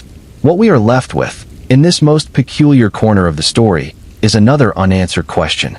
Another element of the human complexity that gathers around extreme cases. The ways that people who are not directly involved respond to them. The ways that the proximity of great darkness generates in some people a strange form of attraction, a need to be close to the thing that everyone else is backing away from. Not a praiseworthy response, perhaps, but a human one. And this story has always been, at its core, a human story in all its complicated and sometimes contradictory dimensions. Let us turn now to the legacy of the case in the specific context of criminal profiling, which in 1905 did not yet exist as a formal discipline, but which the Hawk case contributed to in significant ways. The effort to understand Johan Hawk, to develop a picture of what kind of person he was and why he did what he did and how he selected and approached his victims, was an early version of exactly the kind of analysis that would be formalized and systematized by the FBI's Behavioral Science Unit in the 1970s, and that has since become a standard tool of law enforcement investigation. The characteristics identified in Hawk's case, the targeting of a specific vulnerable demographic, the use of social and community trust networks as access points, the rapid escalation of intimacy, the financial manipulation as the primary explicit goal, the use of poison as an efficient method of removing women who had been financially exhausted and were therefore no longer useful as financial targets. These are the kinds of behavioral patterns that profilers learn to identify and use as investigative tools. The specificity of his victim selection, middle-aged widows without children, in immigrant communities, encountered through community institutions, is a profiling element. It tells you something about what he was looking for, which tells you something about where to look for him. The rapidity of his courtships, the pressure for quick marriage and quick financial transfer, is a behavioral marker. The use of multiple aliases in multiple cities is an operational characteristic that speaks to a specific kind of planning and risk management. Had the FBI's profiling methods existed in 1905, the Johan Hawk case might have been closed years earlier. A behavioral analysis of the pattern of suspicious deaths in German immigrant communities across the Midwest, matched against reports of matrimonial fraud in the same communities over the same period, would have produced a composite portrait that would have identified the same person committing all of these crimes long before the specific arsenic evidence in the Walker case broke it open. But the methods did not exist. And so the learning happened after the fact, in the cases, in the professional literature, and the training programs that came later. The Hawk case became one of the historical data points from which the profiling discipline drew its understanding of what serial predatory behavior looks like in the domestic context. The categories of behavior that were identified through the painstaking reconstruction of his activities contributed to the toolkit that would eventually make it harder for a person like him to operate across the span of years and cities that he managed to cover. This is the specific form of his legacy in the formal history of American law enforcement. Not a flattering legacy, obviously, not the kind of legacy anyone would choose to leave, but a real one, in the way that all deeply studied cases leave legacies in the disciplines that study them. He is a data point, a particularly rich and specific data point, because the reconstruction of his case was thorough enough and the documentation of his methods precise enough to allow meaningful analysis. And we might say, in a spirit that is strange but not entirely inappropriate, that the women he targeted and killed contributed, in their deaths and through the investigation those deaths ultimately generated, to a body of knowledge that made other women safer. This is a cruel irony. They deserve to be safe themselves, without their deaths needing to serve any further purpose. But the knowledge that was built on the examination of what happened to them is real, and it has been used, and it has, in ways that are impossible to trace with precision, but that are nonetheless real, contributed to outcomes where predators like Hawk were identified and stopped earlier. That is not justice. Let us be clear about that. It is not justice. It is not a redemption of the crimes. It is not a meaning that makes the deaths acceptable or the suffering warranted. It is simply the way that terrible things sometimes produce useful understanding, and the way that useful understanding can, over time, make the world marginally safer than it was before the terrible things happened. Marginally. Not completely. Not perfectly. But some.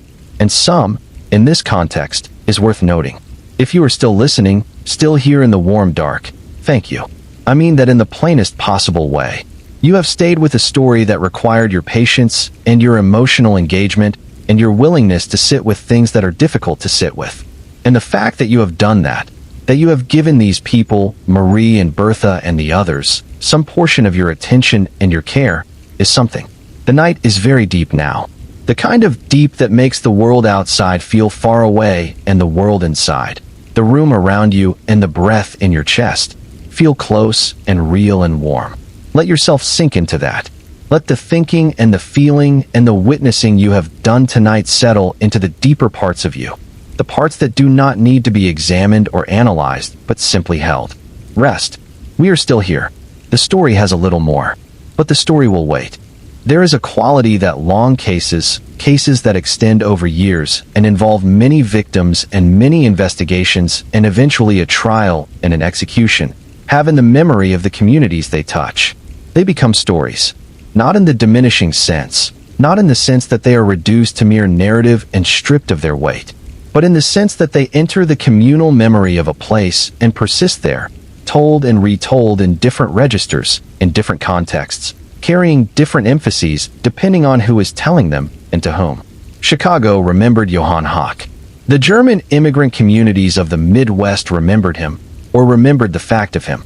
The fact that the trust they had built within their communities had been used against them, that the mechanisms of mutual aid and mutual recognition had been exploited by someone who understood them well enough to turn them into weapons.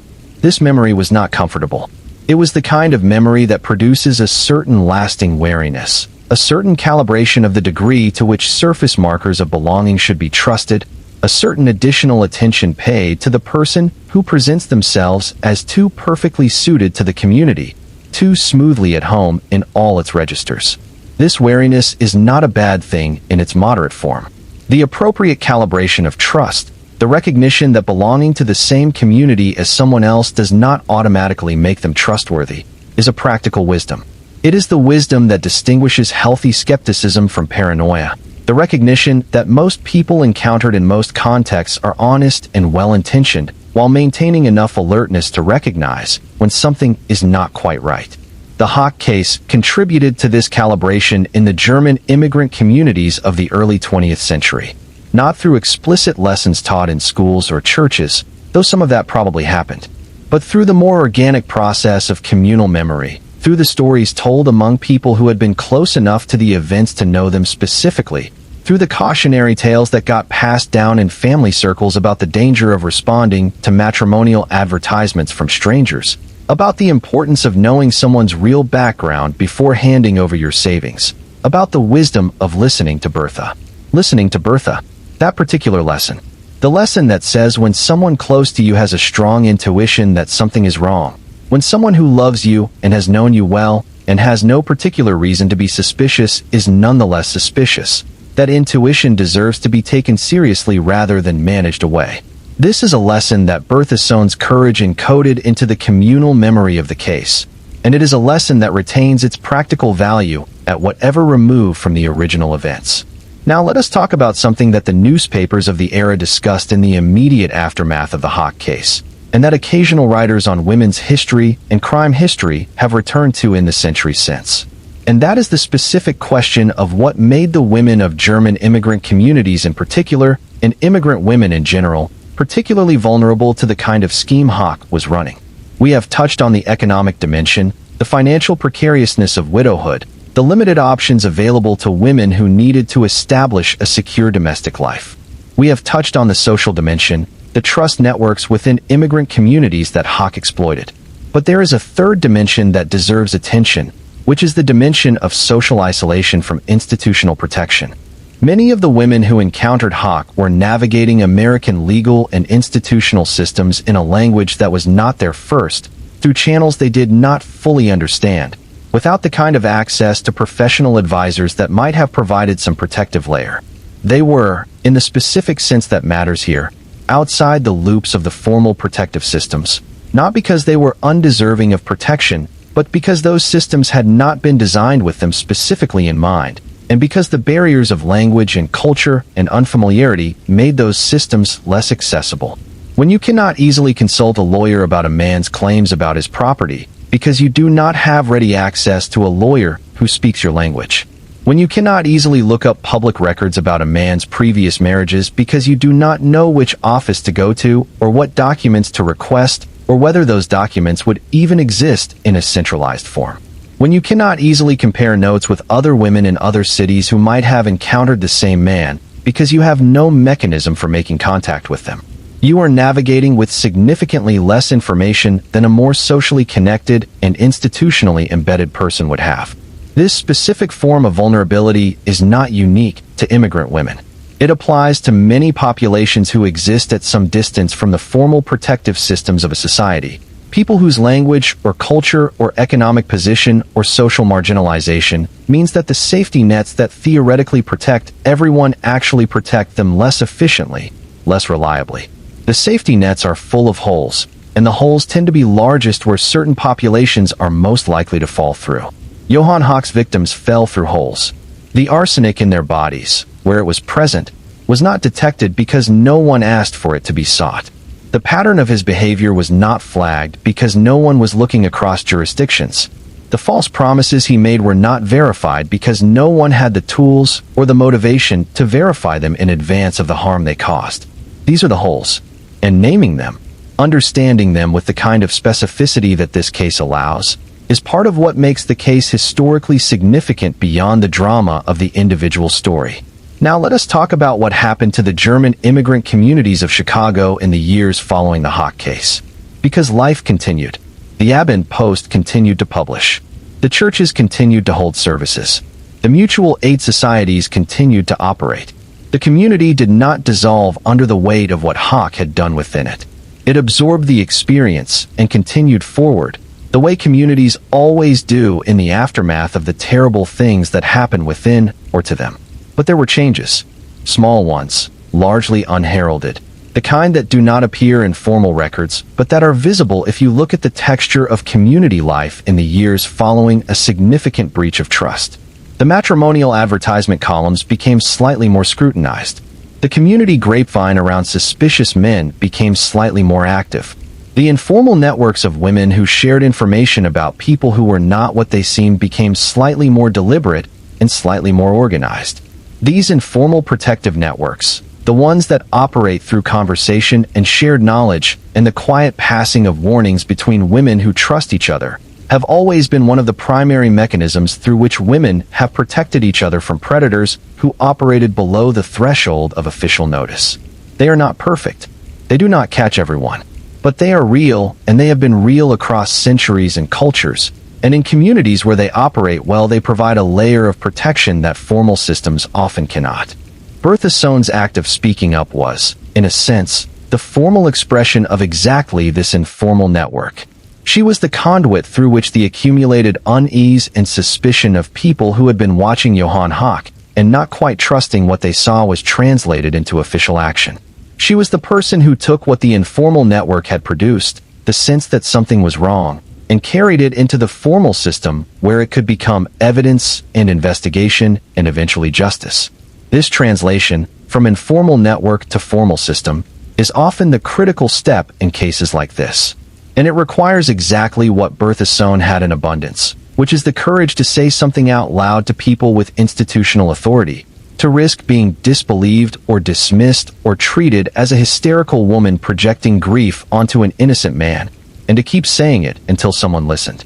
Now there is something that deserves to be said about the execution itself, about what that final chapter of the Johan Hawk story represents in the context of the case as a whole.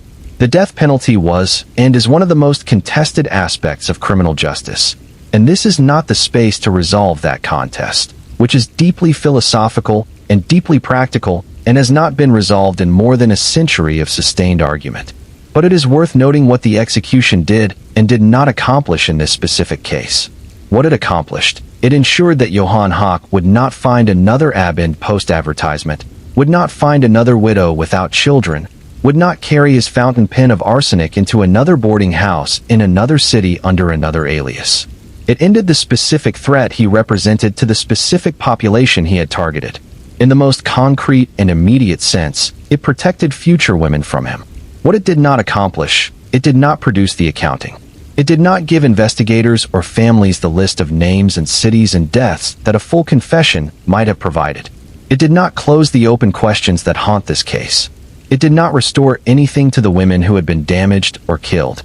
It did not, in the deepest sense, constitute justice for them. Because justice in its fullest meaning is not simply the punishment of the person who did the harm, but the full acknowledgement of the harm, the naming of it, the reckoning with it, and the commitment to preventing it from happening again.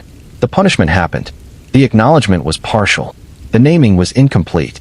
The commitment to prevention was made by some in some institutions in some ways, and was not made by others, and did not produce transformations as fast or as thorough as the circumstances warranted. This is the condition that most serious cases of this kind leave behind.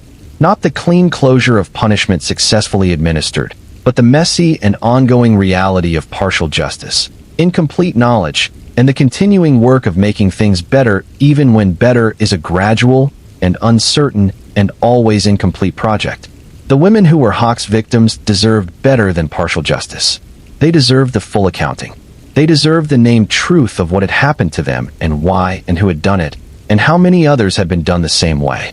They deserved, in some form, the acknowledgement that their lives had mattered and that their deaths had been a loss rather than a statistical inevitability. They did not get all of this. Some of them got some of it. Marie Walker got the exhumation and the arsenic evidence and the trial and the verdict and the execution of the man who killed her. She got more than many of the others. She got enough that her death was not simply absorbed into the undifferentiated record of women who died in the early 20th century of apparent kidney disease. But the others, the unnamed ones, the ones in the cities that were not investigated, the ones whose deaths remain attributed to natural causes and records that nobody has since had reason to re-examine. They did not even get that much. They got their deaths and the wrong names on their death certificates, and the man who killed them walking away unimpeded toward the next city, and the next alias, and the next widow without children who was about to respond to a newspaper advertisement. This is the part of the story that does not resolve, that cannot resolve, given the nature of the evidence and the passage of time. And it is important to sit with the non-resolution, to not paper over it with the partial satisfactions of the trial and the verdict and the execution, because the non-resolution is the truth of the case in its fullest form. The truth is that we do not know how many women he killed. We know he killed at least one in a way that can be forensically proven. We believe he killed more, based on the pattern and the evidence and the assessments of the investigators closest to the case. We believe the number is somewhere between 6 and 20 and possibly more. And we will never know with certainty because the evidence that would tell us does not exist or cannot be recovered. That is the truth. Imperfect and incomplete and resistant to the narrative satisfactions of definitive closure. But honest. Honesty is what we owe the people this story is about. Not the comfort of a clean ending. Not the false precision of a number that sounds authoritative but is really just a guess. Honesty about what is known and what is not known, and what the not knowing means for the way we understand what was done to these women. If you are still with me, still here in the late hours of this night with this story settled around you like the darkness itself, thank you for receiving that honesty, for staying with the uncomfortable parts rather than needing them to resolve into something easier to carry. The world is full of comfortable stories, stories that tie up neatly and leave you with the clean feeling of a resolved narrative. This is not one of those stories, and that is as it should be, because the reality it represents was not resolved cleanly, and pretending otherwise would be a kind of betrayal of the people it's about. But the night is still gentle, and the room around you is still safe, and your breathing, if you have been following it, is slow and steady and doing exactly what breathing is supposed to do, which is carry you forward, moment by moment, from one breath to the next, which is all any of us is ever actually doing. Let the next breath come, and the one after that. We are almost at the end now. Not quite, but close. And you have done the work to get here. The city of Chicago in the years immediately following the Hawk case was, in certain respects, different from the city it had been before. Not dramatically, not in ways that a visitor would immediately notice, not in ways that would have been visible in the architecture or the commerce or the daily surface of life in the city, but different in the specific ways that a community is always different after something significant has happened within it, after the event has passed through the communal consciousness and left its residue of changed understanding and adjusted expectation. The German immigrant community of Chicago was different. The women of that community, and in particular the widows who had been the specific target of Hawk's predation, were different.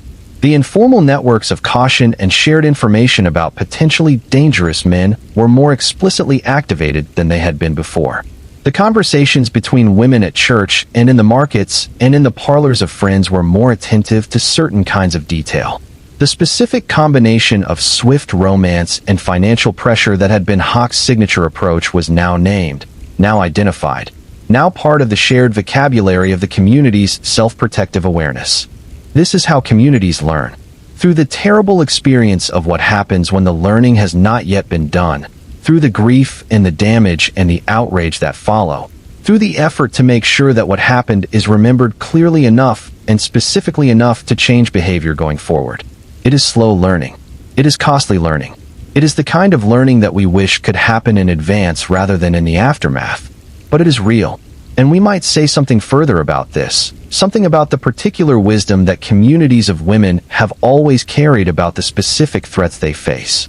Because the history of women's survival in patriarchal societies, which is most societies across most of recorded history, is in large part a history of informal collective intelligence, of the shared knowledge and shared warning systems that women have maintained in the absence of formal protection. The gossip, the whisper networks, the careful monitoring of men's behavior and reputation within communities, the quick and specific communication between women about who is dangerous and who is safe.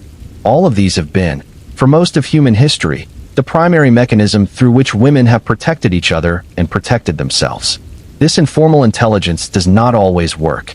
It did not work for all of Hawk's victims, clearly, but it worked for some.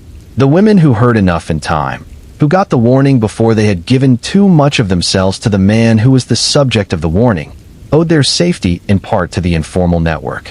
And the network itself was built and maintained by women like Bertha, women who had the particular combination of observation and courage and refusal to stay quiet that made them nodes of protection in the web of community. The formal systems that developed over the decades following the Hawk case, the improved forensic chemistry, the interstate communication protocols, the legal frameworks that made certain kinds of fraud easier to prosecute, all of these were, and are important. They represent the institutionalization of certain kinds of protection that had previously been either absent or inadequate, but they did not replace the informal networks. They supplemented them. And the relationship between formal and informal protection remains, to this day, the actual structure through which most protection against the specific kind of intimate predation that Hawk represented is provided. Now let us consider something that has not been raised yet in this telling, which is the question of what happened to the children of the women Johan Hawk affected. Because some of these women were mothers, though his specific targeting of widows without children meant that the mothers in his direct victim pool were fewer than they might otherwise have been. He had been explicit about this preference. No children. Children complicated things. Children asked questions. Children had loyalties that were not transferable to a new stepfather, no matter how charming he might be. Children were, from his operational perspective, a liability. But some of the women he married or targeted had family members who functioned in analogous ways to children, who had connections to them and concerns about them, and the kind of protective investment that proximity and love create. And some of these people, like Bertha, were in positions where they could act on those concerns. The presence or absence of these protective figures in the lives of his targets was, in the reconstructed analysis of his case, one of the factors that determined how far along the process went before it was interrupted. The women who had a Bertha, a person who loved them and was watching and would not stay quiet, were more likely to survive. The women who were more isolated, who had fewer connections or whose connections were more distant or less attentive, were more vulnerable to the full execution of what he had planned. This is a painful truth, but it is also, in its own way, an actionable one.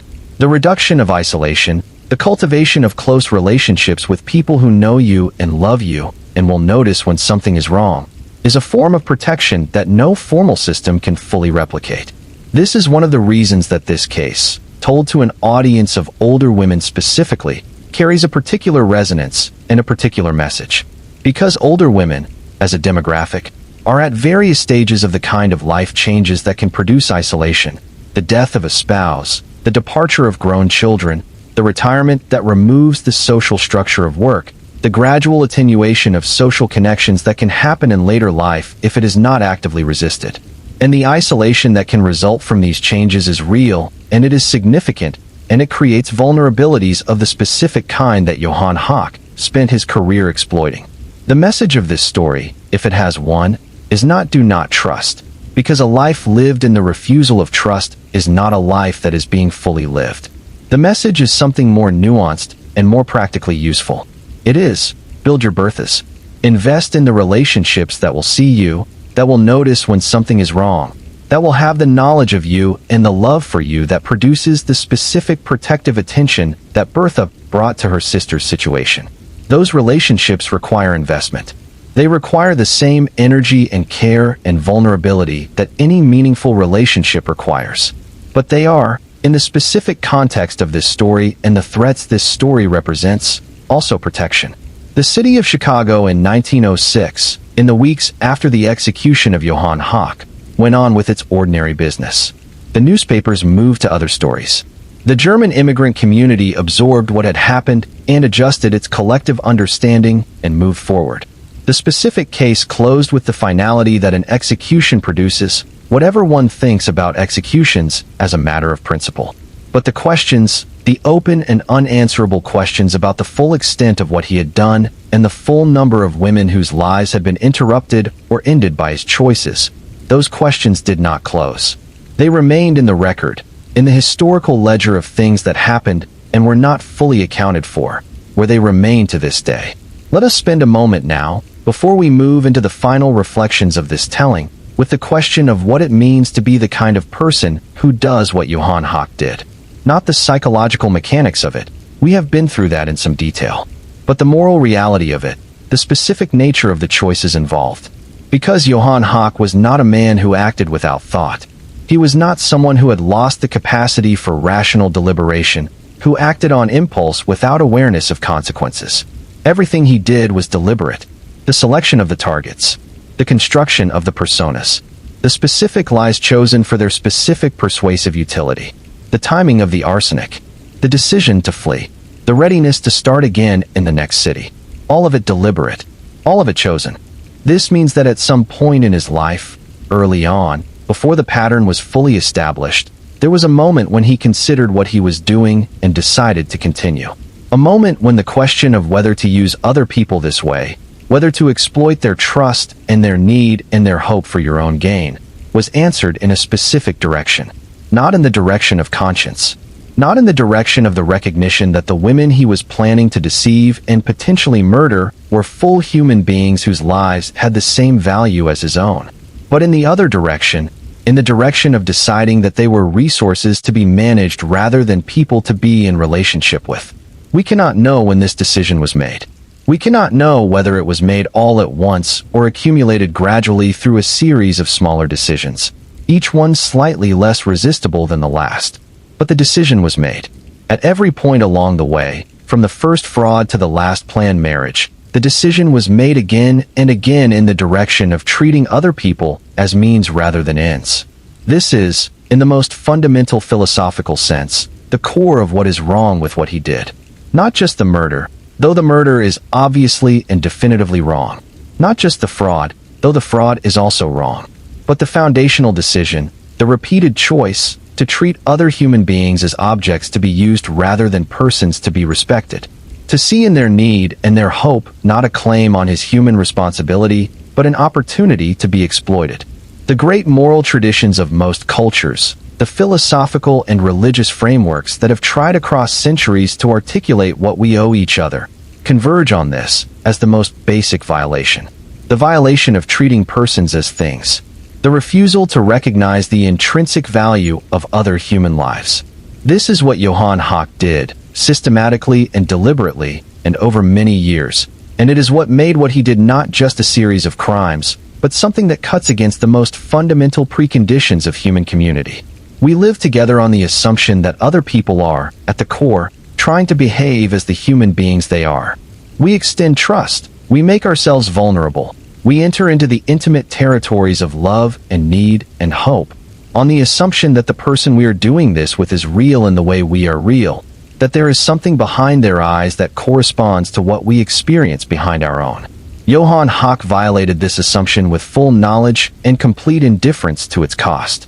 The cost was paid by the women he chose. The cost is still being paid, in the sense that the full accounting of that cost remains incomplete and the question of its full extent remains open. But the cost was known. It was knowable to anyone who looked clearly at what he was doing. And the systems that should have made it harder to exact that cost were inadequate. This is the honest ending of this part of the story, not the clean closure of justice fully served, because justice was only partially served. Not the reassurance that everything turned out all right, because everything did not turn out all right for the women who did not have a Bertha, who went into their graves with wrong names on their death certificates, and the man who killed them already on his way to the next city. But something better than nothing. Bertha, the exhumation, the arsenic evidence, the trial, the verdict, the execution. These things happened. They were real.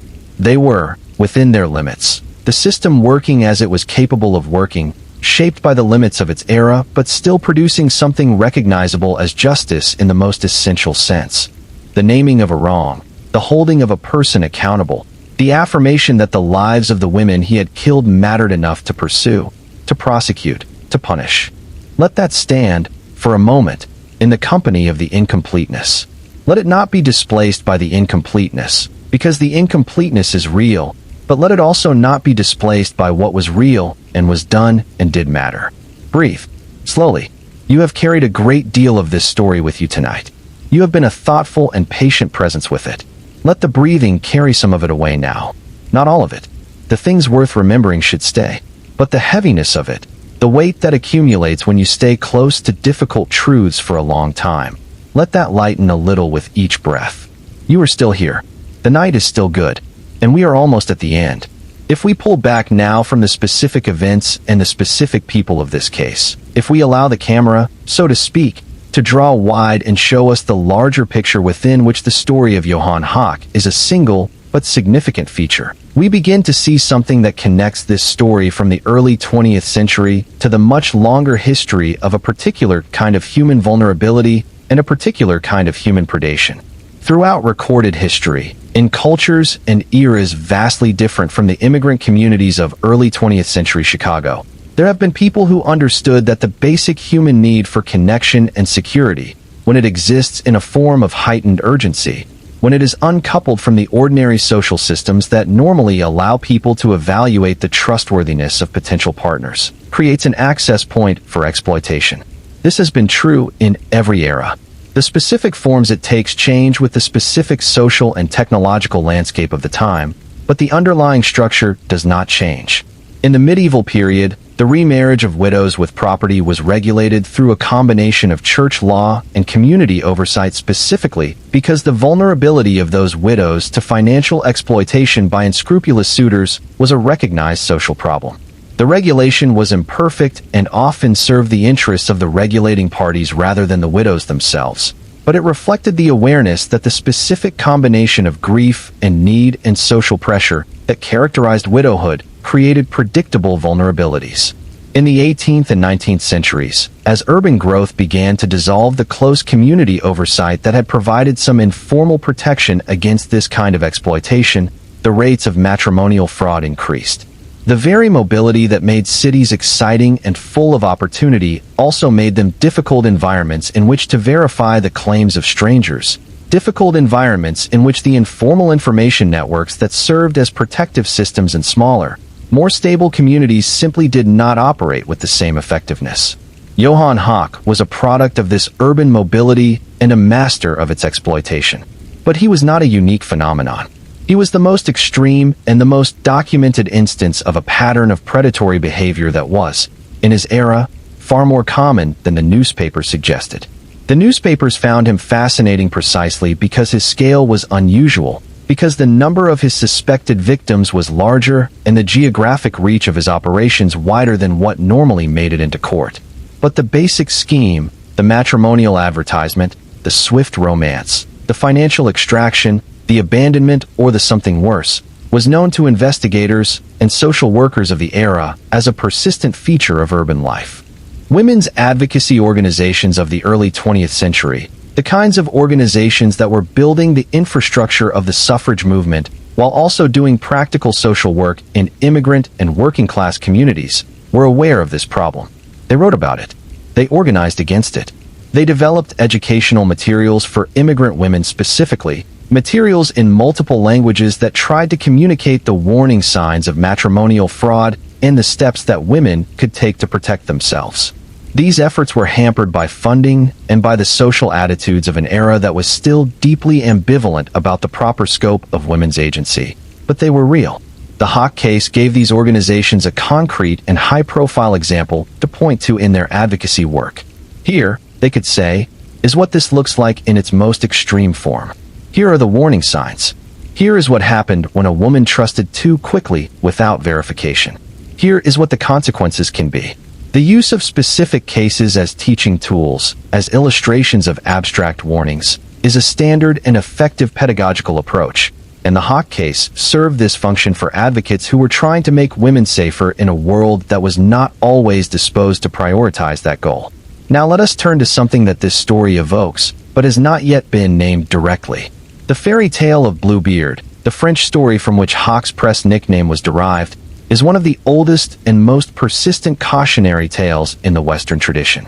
It was collected and published by Charles Perrault in 1697, though its roots extend considerably further back into oral tradition. The story, in its classic form, concerns a wealthy nobleman who has a history of dead wives and who, when he marries again, gives his new wife the keys to all the rooms in his castle except one, which she is forbidden to enter. She enters it, of course, and discovers the bodies of his previous wives. The standard reading of this story, the reading that has been most commonly repeated across the centuries since Perrault published it, is about curiosity and disobedience, the woman who could not resist the forbidden room and who must be rescued from the consequences of her own transgression. But this reading requires some of the most significant possible misreadings of what the story actually contains. A more careful reading makes something very different of the woman in the story. She is not destroyed by curiosity. She is saved by it. Her decision to enter the forbidden room is the decision that allows her to understand what she has actually married, and understanding it gives her the information she needs to survive. The transgression, the refusal to comply with the husband's prohibition, is the act that saves her life. Without it, she would have gone the way of all the wives before her, into that room as a victim rather than as a witness. The name Bluebeard was applied to Johan Hawk not without reason, but the full resonance of the source story is worth understanding. Because the real lesson of Bluebeard, properly read, is not about the dangerous curiosity of women.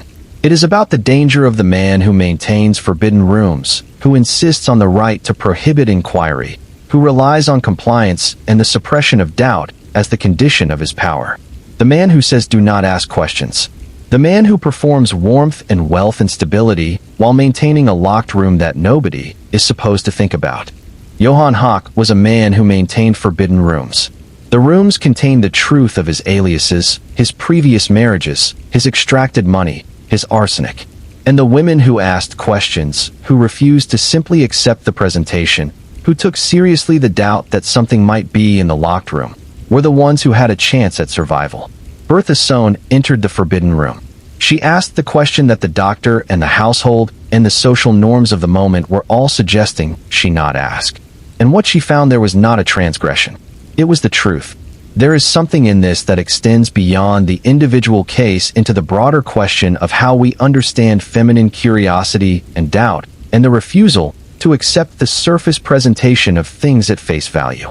These qualities, too often characterized as weakness or deficiency, as the inability to simply trust, are in the context of this story and many others like it exactly what survival requires.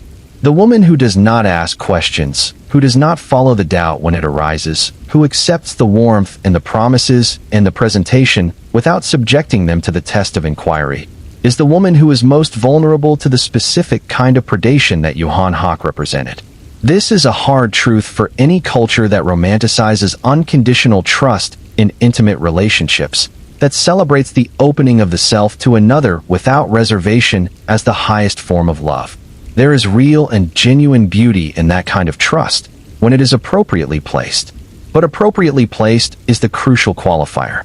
And the process of determining appropriate placement requires exactly the inquiry, the questions, the attention to inconsistency, the willingness to take seriously the doubt that arises when something does not add up, that is sometimes characterized as the failure to trust rather than as the reasonable exercise of discernment.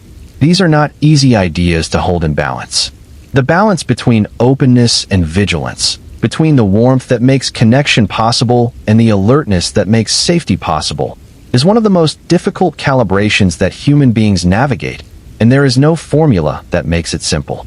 But the history of what happened to the women in Johan Hawk's orbit suggests that erring in the direction of more questions rather than fewer, of more verification rather than less, of taking seriously the Bertha in your life who says something feels wrong, is the direction that serves survival, not the direction of no trust, not the direction of the closed and armored life that refuses all intimacy, because intimacy is risky, but the direction of earned trust, slow trust, trust that has time to be tested and examined before it is allowed to carry the full weight of your savings and your safety. Marie Walker moved too fast, but we must be careful, even in saying this, because the system that allowed her to move too fast was not a neutral system.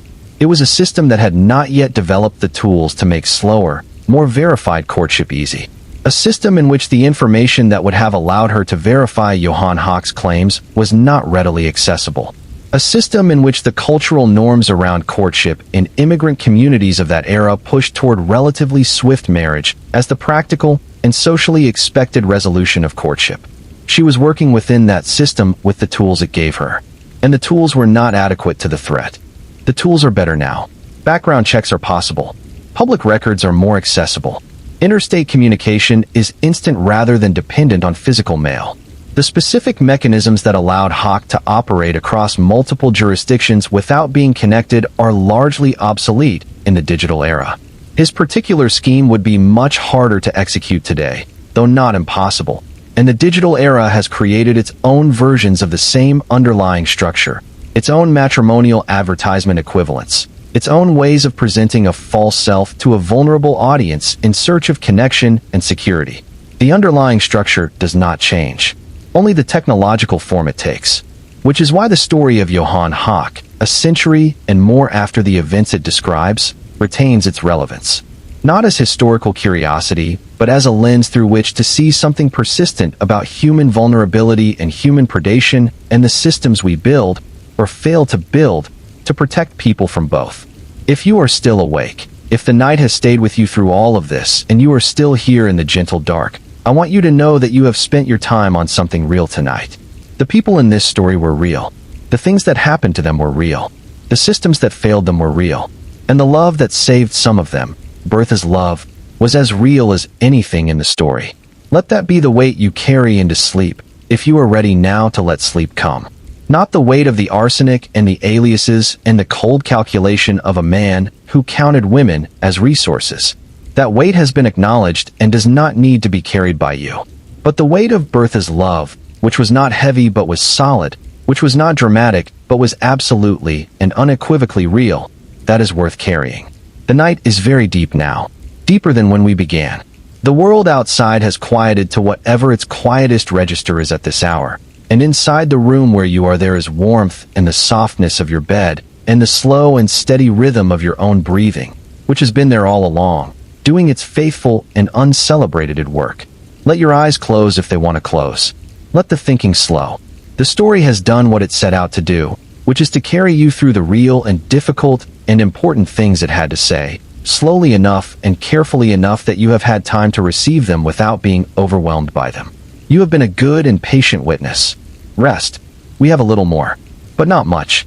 And what remains is the softer part, the part that lands gently and asks nothing more of you except to receive it.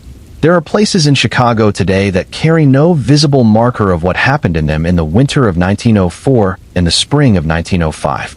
The neighborhood where Marie Walker had her candy store on Willow Street has changed many times over in the century and more since her death.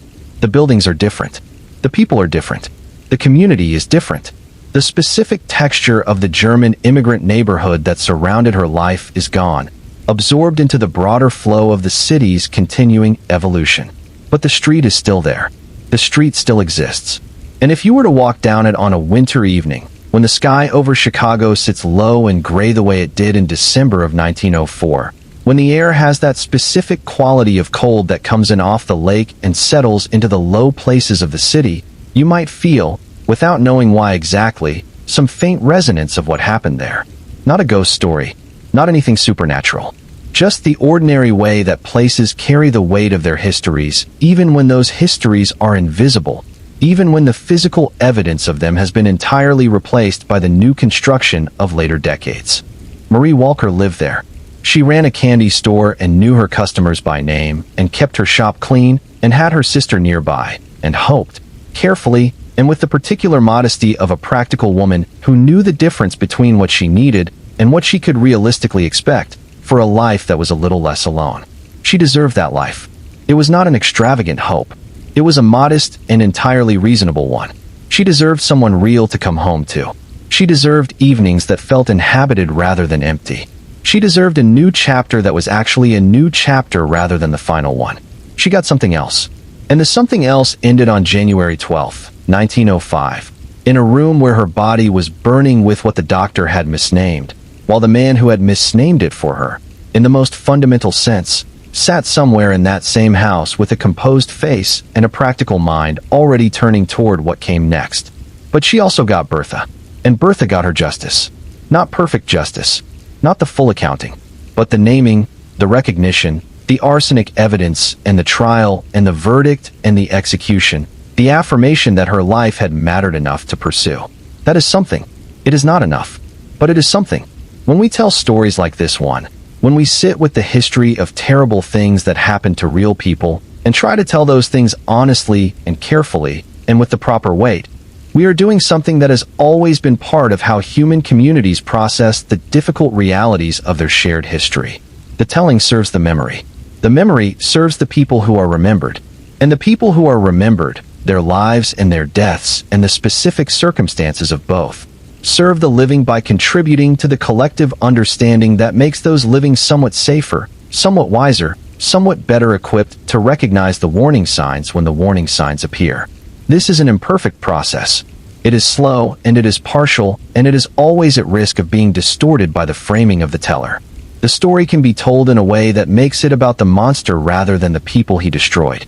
The story can be told in a way that reduces the victims to their victimhood rather than honoring their full lives. The story can be told in a way that creates the comfortable illusion of comprehensive understanding and resolve questions when the questions are not resolved and the understanding is not comprehensive. We have tried, in this telling, to avoid those distortions, to keep the women at the center, to name and honor their full humanity rather than compressing them into the single dimension of their endings, to acknowledge the incompleteness of the historical record and the questions that remain open rather than papering them over with the false precision of definitive numbers and clean conclusions, to tell the truth about what the systems failed to do and what needs to remain changed even now. Whether we have succeeded in this is for you to judge. You have been here for all of it. You have heard the names: Marie Walker, Bertha Sohn, Mrs. Fisher, Barbara Brossart, Clara Bartle, Lena Hawk, Anna Gork, Mary Becker, Anna Hendrickson, Caroline Stryker, and all the others whose names we do not have. You have sat with their stories in whatever form those stories could be reconstructed from the fragments that survived. You have allowed them to matter to you, which is the most fundamental form of honor that the living can offer the dead. That is not nothing. In a world that moves quickly and forgets easily, and tends to prefer the drama of the perpetrator to the complexity of the victim, the act of sitting still and listening carefully to the full story, including the uncomfortable parts and the unresolved parts, is an act of genuine witness. And genuine witness is what these women deserved when they were alive and did not always receive, and what they deserve now in the telling of their stories. Let us talk for a moment about what we can learn going forward, not in a prescriptive or moralizing way. You are not a child who needs to be instructed. You are a grown person who has just spent considerable time with a complex and difficult story, and you have your own intelligence and your own life experience to bring to the question of what it means for you personally. But some things seem worth saying plainly. The speed of courtship is a warning sign, not an absolute prohibition on fast connections, because human chemistry is real, and sometimes things do move quickly in genuine and honest ways. But when the speed of a romantic connection is accompanied by financial pressure, by requests for money or assets before the relationship is fully established, before the person has demonstrated themselves through time and consistency to be what they claim to be, the combination deserves attention.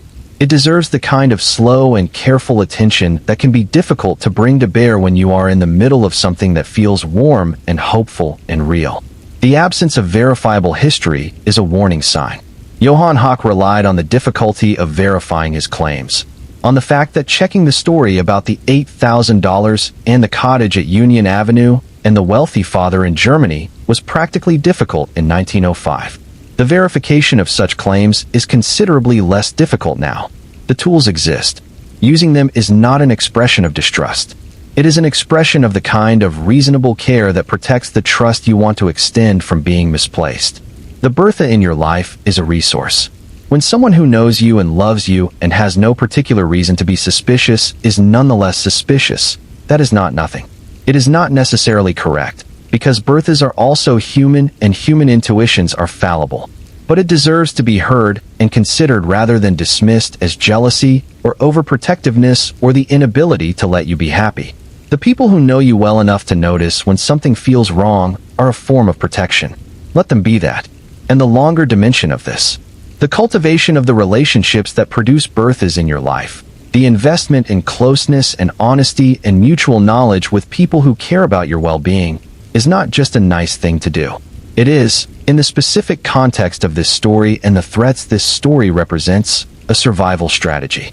The isolated person, the person who has allowed the connective tissue of close relationships to thin and fray, is more vulnerable to the specific kind of predation that Johan Hawk practiced than the person who is deeply embedded in a network of people who know them and love them and will notice when something is wrong. This is not about living in fear. It is about living fully, in the sense of maintaining the full richness of human connection that makes a life feel inhabited and purposeful and held.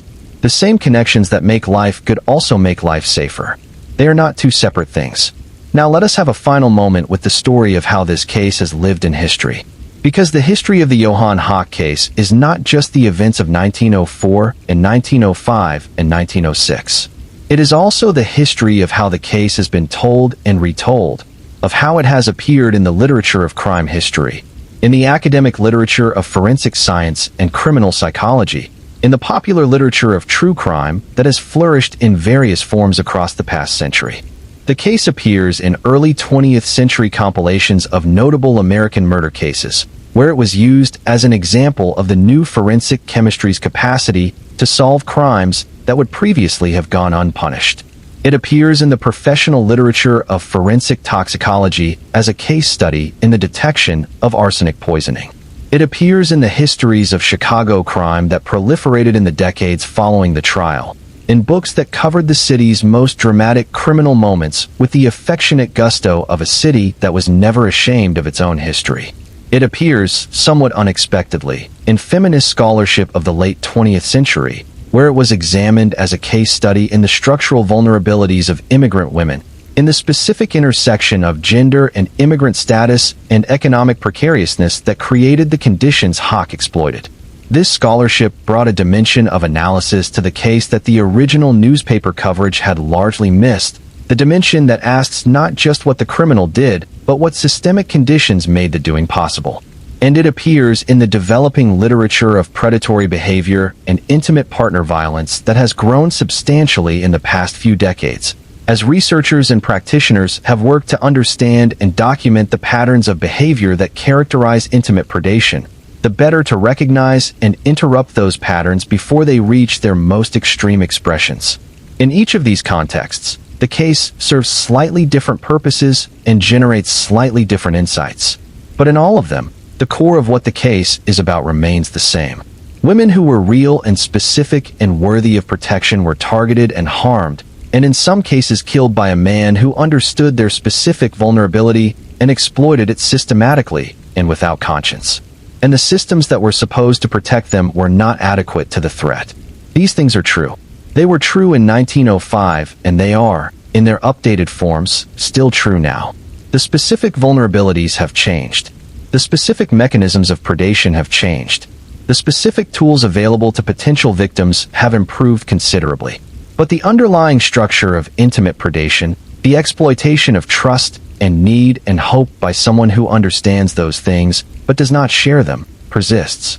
Knowing it persists is not a reason to stop trusting or to stop hoping or to build walls against the possibility of connection. It is a reason to trust more carefully, to hope more discerningly, to build connections with people who can be, for you, what Bertha was for Marie, people who see you and love you and will not look away when something is wrong. That is the message that lives at the center of this story. Not the arsenic, not the aliases, not the cold calculations of a man who had reduced other human beings to financial resources. Those things are the horror of the story, and they deserve to be named and understood and remembered. But the center is Bertha. The center is the woman who would not look away, who could not look away, who spoke when speaking was difficult and costly and uncertain of result, who insisted that her sister's life and death mattered enough to be examined honestly. Bertha is the center, and in your life, the equivalent of Bertha is the most important thing you have. Keep it close. Invest in it. Know who your Bertha is. And when she says something is wrong, listen. Now let the night come fully for you. The story is almost done. The candles of this telling are burning low. The names have been spoken. The questions have been held. The weight has been acknowledged and then, slowly, gently, released into the dark where it belongs. Marie Walker, Bertha Sohn, all the unnamed ones. You have been remembered tonight. You have been honored. The people who listened to this story sat with the truth of what happened to you, slowly and carefully, and with the intention of understanding it fully. That is what you deserved when you were alive. It is the smallest of amends, the most inadequate of acknowledgments. But it is real, and in the long darkness of history, real things matter. Rest now, all of you. The night is good. The world continues. And somewhere, in every community, in every network of people who love each other carefully, there is a Bertha, watching, ready to speak, refusing to look away. And so we arrive at the end. Not the end of the questions, which as we have established do not have endings.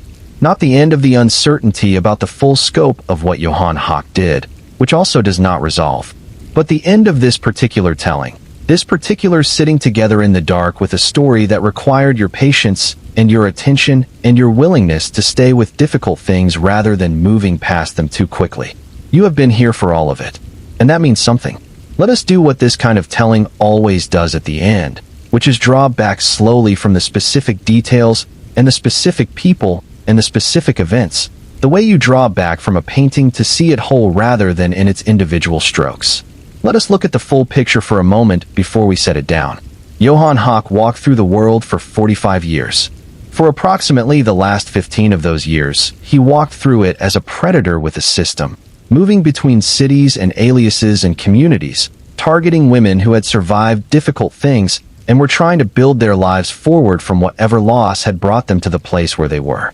He found them through the specific mechanisms of trust that those communities had built for protection, through the German language papers, the community organizations, the matrimonial advertisement columns that were supposed to connect lonely people with honest intentions. He used those mechanisms as weapons against the people they were supposed to protect. He killed women. We do not know how many. We know at least one with forensic certainty and believe, based on the evidence and the pattern and the assessments of the people who investigated him most closely, that the number is considerably higher than one. The full accounting of his murders is not recoverable. It went with him to the grave, which was the final act of control in a life that was organized entirely around control. He was caught. He was tried. He was convicted. He was executed. These things happened and they represent, within their considerable limits, the working of a system that was inadequate to the threat he represented, but that, in the end, with the help of one courageous woman who would not be quiet, managed to produce something that looked like accountability. And the women he chose. The women who trusted him and were betrayed. The women who had their savings extracted and their dignity damaged, and in some cases their lives ended. They were real. They were specific. They were not defined by what happened to them, though what happened to them was terrible. They were defined by the full texture of their lives, by the candy stores they ran, and the sisters they loved, and the churches they attended, and the particular German accents they carried into an America that was not always as welcoming as they had hoped, and the specific ways they had learned to be resilient in the face of disappointment without losing the capacity to hope. They hoped. That is a thing worth saying simply and directly at the end. They hoped. And the hope was beautiful, and the hope was human, and the hope was absolutely right to exist, even if it led them into the path of someone who had learned to use hope as a door through which to walk and take what he wanted. The hope was not the problem. The hope was the point. The hope is always the point. Now, before we fully close this telling, let me do something that this kind of story sometimes calls for, which is to speak directly to the listener one more time, not about the historical events, but about you, specifically, whoever you are, wherever you are listening from. You chose to spend this time with this story. You could have watched something else, listened to something else, scrolled through something else in the hours before sleep. You chose to sit with this, to let it have your attention, to give your time, which is the most non-renewable resource any of us has, to the memory of people who lived more than a century ago in a city and a community and a world that in most external ways looks nothing like yours. That choice is not a small one. It reflects something about the kind of person you are, the kind of person who believes that other people's stories, even when those people are long gone and the direct consequences of their stories are long settled, still matter, still deserve witness, still carry lessons and weight and the fundamental human significance of real lives that were real while they were lived and that remain real in the ways that things become and stay real when they are told and received and remembered. That belief is not universal. Many people do not hold it. Many people move through the world with the past firmly in the past, consulted only when directly relevant to present practical concerns, otherwise allowed to recede into the irrelevance that distance produces. There is nothing wrong with this way of moving through the world. It is efficient, and it allows a certain lightness of forward motion that has its own value. But the people who hold the other belief, who carry the understanding that the past is not inert, that the stories of people who came before us have something to teach and something to offer and something to ask of us, those people perform a function that matters. They are the ones who keep the names alive, who make sure that Marie Walker is not just an entry in a newspaper archive, but a woman remembered in the living imagination of someone who cared enough to stay until the end of her story. You are that person tonight, and I want you to know that is a genuine and generous thing to be. The night is very late now, or very early, depending on how you count these hours. The world outside your window is doing whatever it does at this hour, the quiet turn of the planet continuing its long and different work regardless of what we think about it or what stories we have been telling. And inside your room, your body has been making its way, all this time, toward the rest it needs.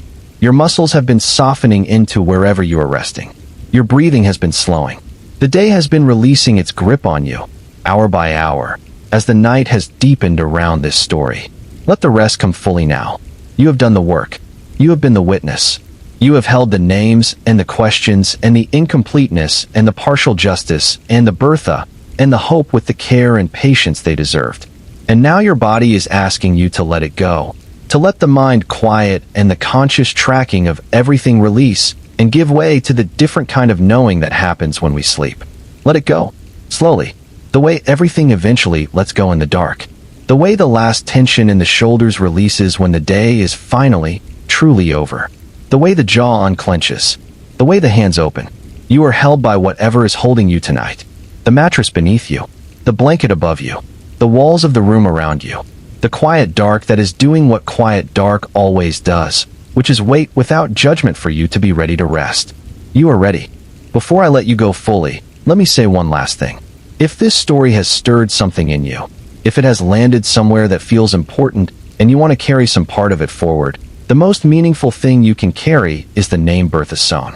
Not as a historical fact about an immigrant woman in early 20th century Chicago, but as a principle, as a reminder that the most powerful thing any of us can do for the people we love is to pay attention and speak up when something is wrong.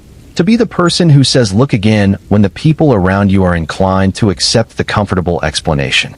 To be the person who will not stay quiet even when staying quiet would be easier. Be a Bertha for the people you love, and let the Berthas in your life be Berthas for you. This is the lesson that this story carries. Wrapped in the specific historical details of arsenic and aliases and immigrant communities in early 20th century Chicago, but fundamentally a lesson about love and attention and the refusal to look away. A lesson about what we owe each other, about how we keep each other safe when the formal systems cannot fully manage it, about the specific and irreplaceable value of the person who knows you well enough and loves you enough to notice when something is wrong and say so. Now, the last of this telling, the very last. To Marie Walker, you were real. You built something. You hoped. You deserved the life you were trying to build. You are remembered. To Bertha Sohn, you did not look away. You spoke when it would have been easier not to. You changed the ending of a story that could have ended very differently. You are remembered. To all the women whose names we do not have, you were real too. You existed in the full complexity of your lives, with your particular histories and your particular hopes, and the specific light that was yours and no one else's. You are held in the uncertainty of a history that could not count you completely. But you are not nothing. You are the space where the names should be, and that space is real, and it is kept. The night holds all of it now. Everything we have said, and everything we have left open, and every name we have spoken, and every question we have held.